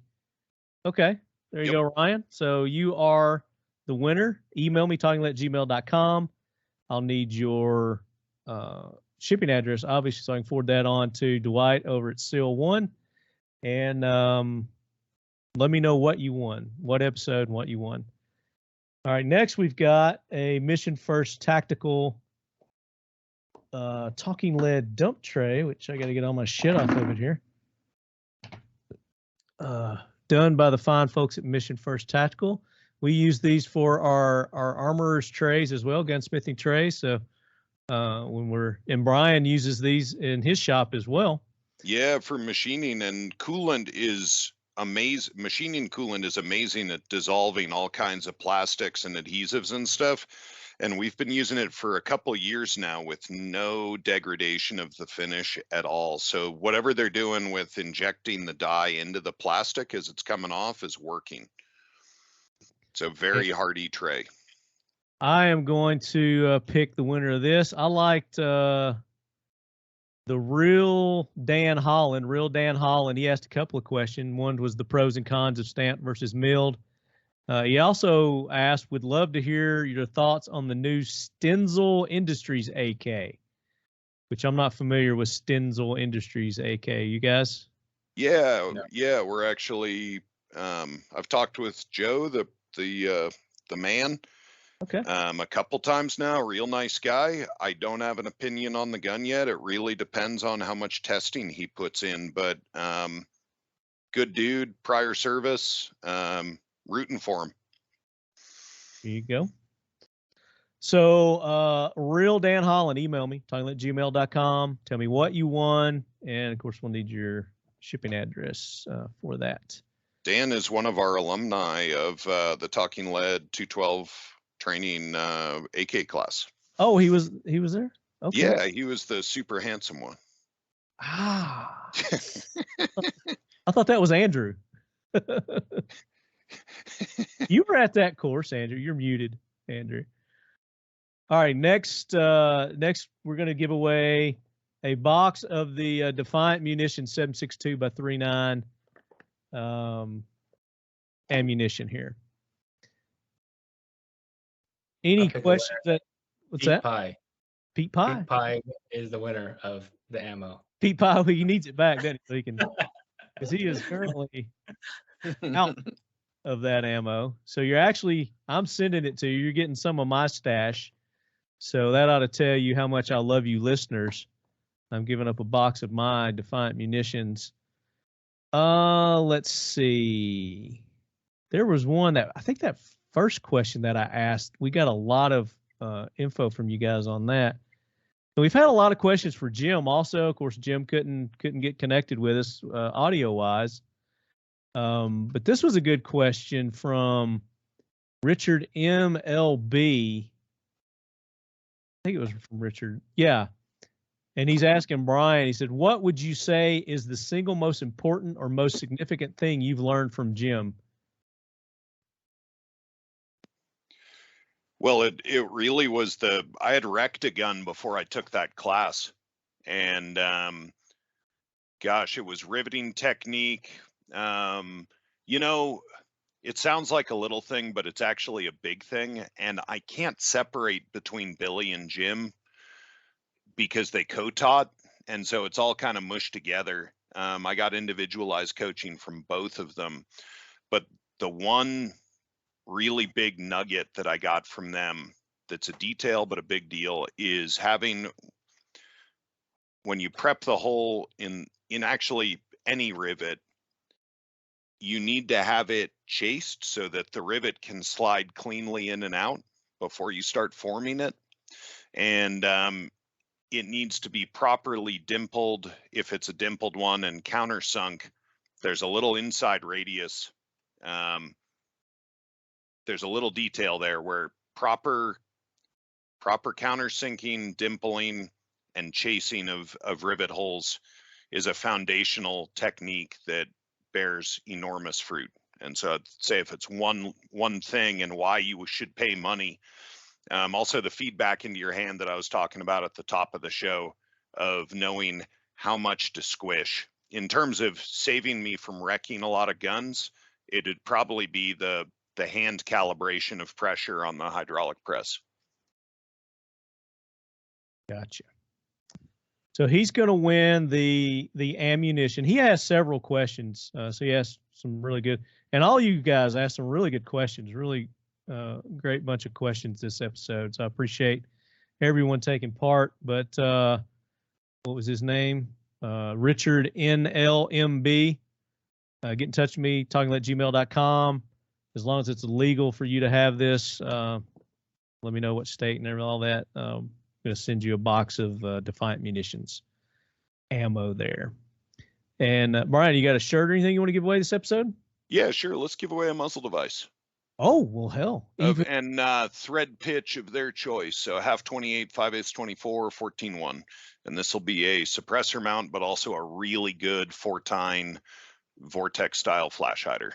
Works good on anything 30 cal or below. There you go. It's going to be hard to pick a winner for that. How about I just go through here and then I just randomly move my thing. Let me make sure I'm on. I'm going to update it. It's updating. Got all the stuff. Stop. Nope. It's still loading. Stop. Armus Bravus. He asked the opinions on the Rodham Chrome Line cold forged sporter barrels. Makes sense. We were talking about barrel threading. That's perfect. So that'll work out. There it is. Bravus. TalkingLead@gmail.com. Let me know what you won. Of course, you need to know the thread pitch that he wants. And I'll send your info over to Brian, and he'll make sure you get that muzzle device. Very cool. Again, like I said, there are several questions here for Jim. We apologize for the connection issues. We'll get him on another episode. Maybe we'll get him on as a judge, Andrew, for our next episode. We're going to give away the BFT. It's a great idea. He would be a good judge. Maybe we'll get Billy on that too. But that's the thing. So real quick, if you want to enter our giveaway for the... Oh, I got a 10-pack of mags, Marty. Oh, we got a 10-pack of mags. I'm sorry. More giveaways. Hell. Brian, what was it about? It was a simple answer, but it was a great question. Okay. About how to determine your the best quality parts kits or your best fitting parts kits. Obviously, try to buy a serialized one. I thought it was a good question. Let's see. Was that Bricken? No, the Holy Trinity. Was that the one? No. Somebody asked how to get the best fitting parts kits, and obviously we all said a serialized one, matching serial numbers would be the easiest. But I thought it was a simple, but very good question. That was Bree Kincart. What is the best way to ensure getting relatively good matching? Yeah, give them to that person. Okay, Bree Kincart. So Bree, congratulations! You just won a 10-pack of U.S. Palm mags from our presenting sponsor, Century Arms. So there you go. So now you're going to want to enter the BFT giveaway, so you'll have an AK to go with that, to go with your mags. So email me, talkinglead@gmail.com. Tell me what you won. So now to the contest, the giveaway. Again, what you got to do, take a picture of yourself, or you don't even have to be in the picture. You could be holding it or take a nice picture, but the most creative, the coolest picture, the coolest video, and you're going to post it to your Instagram page. Okay, not your story, because stories go away and I'll never see it again after, I think, a day after those go away. But you're going to tag Talking Lead, you're going to tag Century Arms, you're going to tag Occam Defense, you're going to tag Factory 47, SEAL 1, Mission First Tactical. Did I say Factory 47? Yep. Defiant Munitions, all of our sponsors, IWI. Tag all of our sponsors. And if you can question who they are, go to these other posts because they've done it, But the key component is hashtag. And you can use any hashtags you want, but you got to make sure you got the hashtag TLBFT47. And that's how I'm going to track them. That's how I'm going to find them. And then July episode is when we're going to give it away. We're going to do the judging, and we'll announce the winner then. We'll pick the winner. And based on the judges' votes, that's how we're going to do it. And we'll probably have some consolation prizes, and that's kind of stuff too. So participate. Win. And like I said, I'm just making this for our listeners right now. So only people who listen to this podcast know how to do it, because I haven't put it out there yet really on what they need to do. But I have made people aware that we are giving one away. So hopefully we'll get more listeners that way. But we need at least 30, like I said, at least 30 to 50 is what we're looking for. Otherwise, we'll have to come up with some other way to give it away. But it's meant to be fun, be safe. Follow all the firearm safety rules. If you don't have a Century Arms firearm, then go to your local range or find a buddy who's got, and you can use Canics too. It could be any Century Arms firearm. Use some U.S. Palm mags and whatever AK you got. I'm cool with that. Wear your Factory 47 shirt. If you got Occam t-shirts, hats, Defiant Munitions, the more of our sponsors that you have in it, as far as their products, their swag, the better. I'm not going to say that that's going to give you more points, but it probably might sway my vote. Just saying. And maybe Brian's going to be a judge. You're going to judge, right? You're going to help us judge, Brian? Shit, yeah. Okay, there you go. So our judges are lining up. So, keep in mind who your audience is on who you're doing these picks, these posts for. But it's meant to be fun. So have fun with it. And we're only going to take one of your posts, but you can do more than one post. But we'll only take one of your posts for the judging, as far as the judging goes. So if you've made a post and you're like, I can do better, then do another one. I encourage it. Like I said, it's meant to be fun. So I did a post, and I had pretty much everybody's stuff in my post that I did. I don't know if you guys, I know Andrew didn't see it because he doesn't have social media, but just to kind of kick things off, I did one, and I'll probably do more. just to have fun with it. But it's going to be a good time. I'm going to throw this out there just for the Leadheads listening right now. Yeah. If you enter the contest, if you post a photo, if you do all the things for the contest, regardless if you win or not, we will send you something. A t-shirt, a hat, some patches. We will send you something. Some swag. You will get some swag, regardless if you win or not. Everybody who enters and makes a post is going to get some swag, period. There you go. And if you don't have a Mission First dump tray, you haven't won one yet, and you don't have one, you can go and buy them. I mean, that helps support our sponsors, the show. So go to Mission First and get a dump tray. And they don't specifically have these on their website, but if you tell them you want this logo on there, then they know what you're talking about, and they can make those because they can do custom ones. So go to Factory 47. We got discount codes. Mission First Tactical. Use Leadhead. You're going to get 20% off at Mission First Tactical. Seal 1, which you want Seal 1 anyway. You need this is great for corrosion protection for your firearms. You can even use this stuff on your bicycle chain. People use it for that. They use it for their boats, marine items, reels and rods. It's good for all that. Seal1.com, Leadhead, 25% off. Factory 47. I would love to see a Wolverines t-shirt, a Calumet High School t-shirt in a post. That would be awesome. Factory 47, use the code Leadhead. You're going to get 10% off any of their stuff there. But they've got all the factory logoed shirts, hats, and of course they've got the Talking Leadhead Brigade, or not Leadhead Brigade, but AK Corner logo t-shirts, sweatshirts. Occam Defense Solutions. Brian's got shirts. He's got patches. You still doing the banners there? I believe we are. Yeah. I think we have some in stock right now. That would be just the bomb diggity if I saw a big Occam Defense banner in your background. Like a mustache with titties. It does not get more beautiful. Mustache with titties. That would be so cool. But a video, I would love to see videos. Somebody submit videos. And they said videos, pictures, either one would be great. The more of our sponsor stuff in there, the better. Defiant Munitions. I've got my mags loaded up with Pete 762 right here in one of US Palm's clear mags. Polycarb. There you go. So, that would be cool. And you can use Leadhead. It's caps, all caps at Defiant Munitions Leadhead. You're going to get 10% off ammo. Nobody's doing discounts on ammo right now. So that's awesome that he's offering 10%. And this is high quality. Like Billy said earlier, some of the best quality ammo that he's ever shot. And they've got 9mm, they've got the 7.62, they got the 223.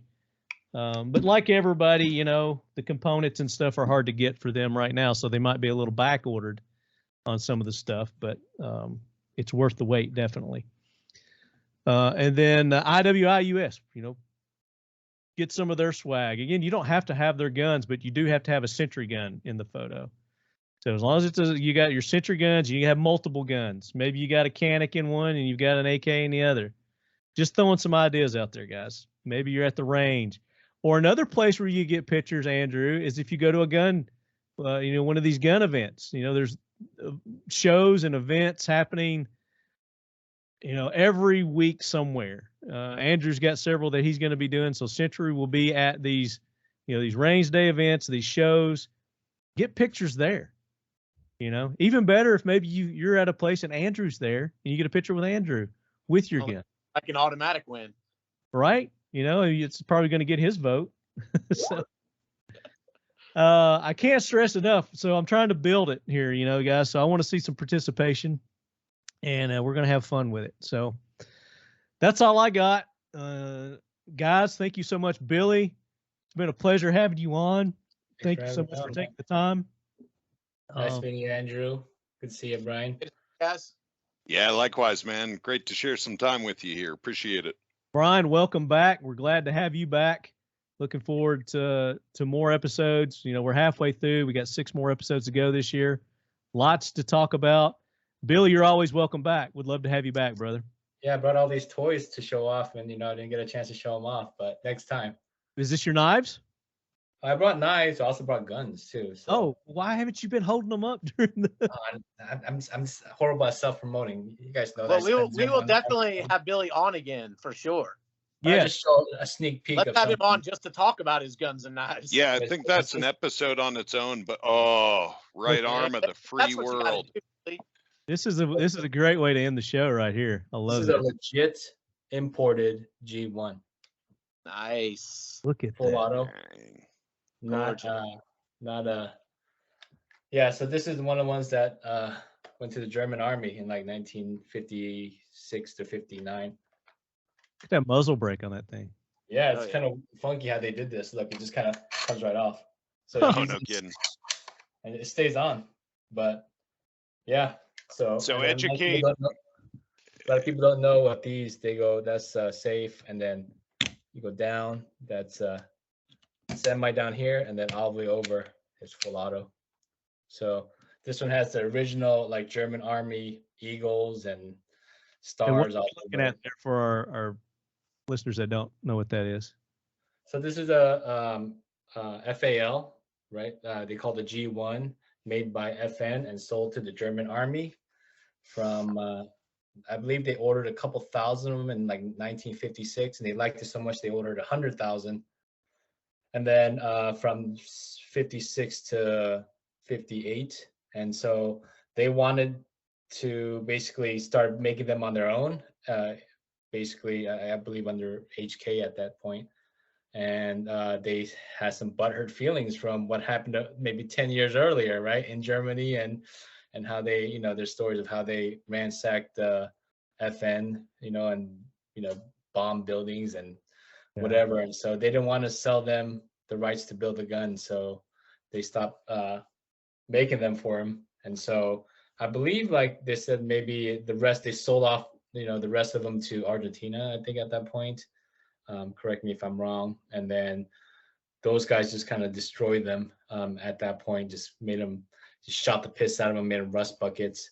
But this one, I don't believe this one was ever sent to Argentina. It was straight up from Germany. And then after that, the Germans made the G3, right? So which became the most popular battle rifle in the world. So just a piece of history. A friend of mine gave me this, that he passed away. And so his son kind of gave this to me, figured I'd appreciate it. So it's from a good friend, Chuck Marshall. So I appreciate it. I just want to show you guys this, but one of many toys I have. Just because I'm an AK guy doesn't mean I don't appreciate non-com block stuff too. Here's a quick, I showed this earlier. Oh yeah, the full auto 22. Yeah, full auto 1022 and stuff like that. So cool. I got a bunch of toys I could show off next time. But we're all gun guys, and we appreciate all guns, and we do talk other firearms on the AK corner. We've done the Uzi, we've done the Valmet, we've talked about Galils. Galils. Yeah. So I mean, maybe, you know, get some of that stuff on here, and we'll do an episode on that. Definitely. Yeah, I got a transferable Uzi right now. Oh shit! In the safe, I could have brought it out, but now you're just in, man. Now you're just rubbing next time. Next time. I think we need a dedicated Billy episode. That statement. I think we will. And Billy, the knives, we definitely get you on the regular show, and we'll talk about the knives. I got some things in the work. So yeah, definitely get in touch with you. I'll show one more knife real quick. This is what they call the Mugen. So this is made out of Damascus, and it's beautiful. Zirconium accents on there. Damn. Yeah. So for you guys listening, you need to get on YouTube and check out this the video version. There's some real art here. Inside that middle of that pivot is zirconium inlay. Zirconium is what they use for explosive ammunition, right? But people don't know, if you make it red hot, it has this crazy black oxide on there. You can make that's gorgeous. That is. So here's one of my knives, and I made the thumb stud out of zirconium as well. Wow, beautiful. Yeah, so, Ed, real quick, anything new, exciting going on at Century that we need to be aware of? I mean, we launched a butt ton of new products at NRA. So we launched a bunch of new Canic pistols, the Canic Pro Series, the Canic Mete stuff. Of course, you have the rivals already. We also launched our new NAC 9S. So it's our NAC 9, but instead of using the Glock stick mags, it uses the Scorpion mag. So we just adapted a new adapter that uses the Scorpion mag instead. Just gives you that curved mag look, so it doesn't have that straight stick look, which AK guys like me hate. So yeah, that's pretty cool. So excited about that. As far as new AK stuff, that's kind of our newest AK thing we've got going right now. Very cool. Very cool. And then where are you guys going to be? You got some shows and things that you're doing? Oh, yeah, that's just dealer stuff. That's not like open to the public or anything. So no range days or anything that the public would. I mean, we have range days all the time, all over the country. So, just check with your local gun shop or your local shooting range and ask them when they're having their next range day. And chances are there'll be a rep from Century there. There you go. Very cool. Brian, Occam, anything you can talk about? About to drop a few new products. Our PH2 iron sights are in machining right now for all you folks with pre-orders. I think we're still on track to be shipping them something like August, or I'm hoping for early August, but yeah, I shared this on another video, but machine shops are just completely slammed. And I found out that the reason is that a whole bunch of companies are onshoring stuff that was previously made in Asia. And so, boy, is that a good, in all this dark stuff, it's really good to know that U.S. manufacturing of machine parts is back up and really humming. And that's awesome. Let's see, we've got more gas blocks in machining right now. Let's see, we have, what are they called? No, not the sights, our braces, the tail hook Mod 1 compact. We have those in stock and shipping, and apparently people are paying like $600 for them on Gunbroker right now. Oh, and shit, you can buy like 3 of them, Keeney. What's that? I said, shit, I've got like 3 of them. I need to get on Gunbroker. Oh yeah, you do need to get on Gunbroker.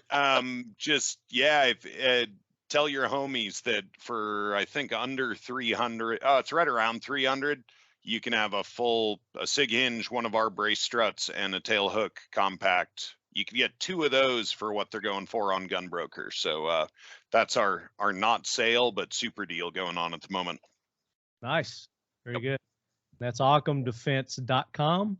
That's correct. Solutions. Just OccamDefense.com. Yep. Very good.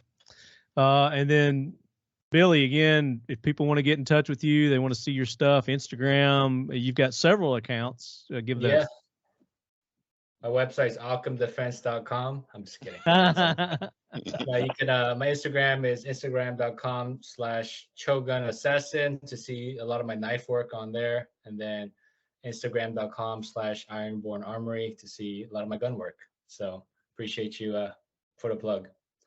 Absolutely, yeah. And again, we appreciate you taking the time to be on. Again, Leadheads, we're sorry about Jim, but he was kind of bummed about it as well. But we'll get him back on, definitely. So until the next episode, don't disappoint me.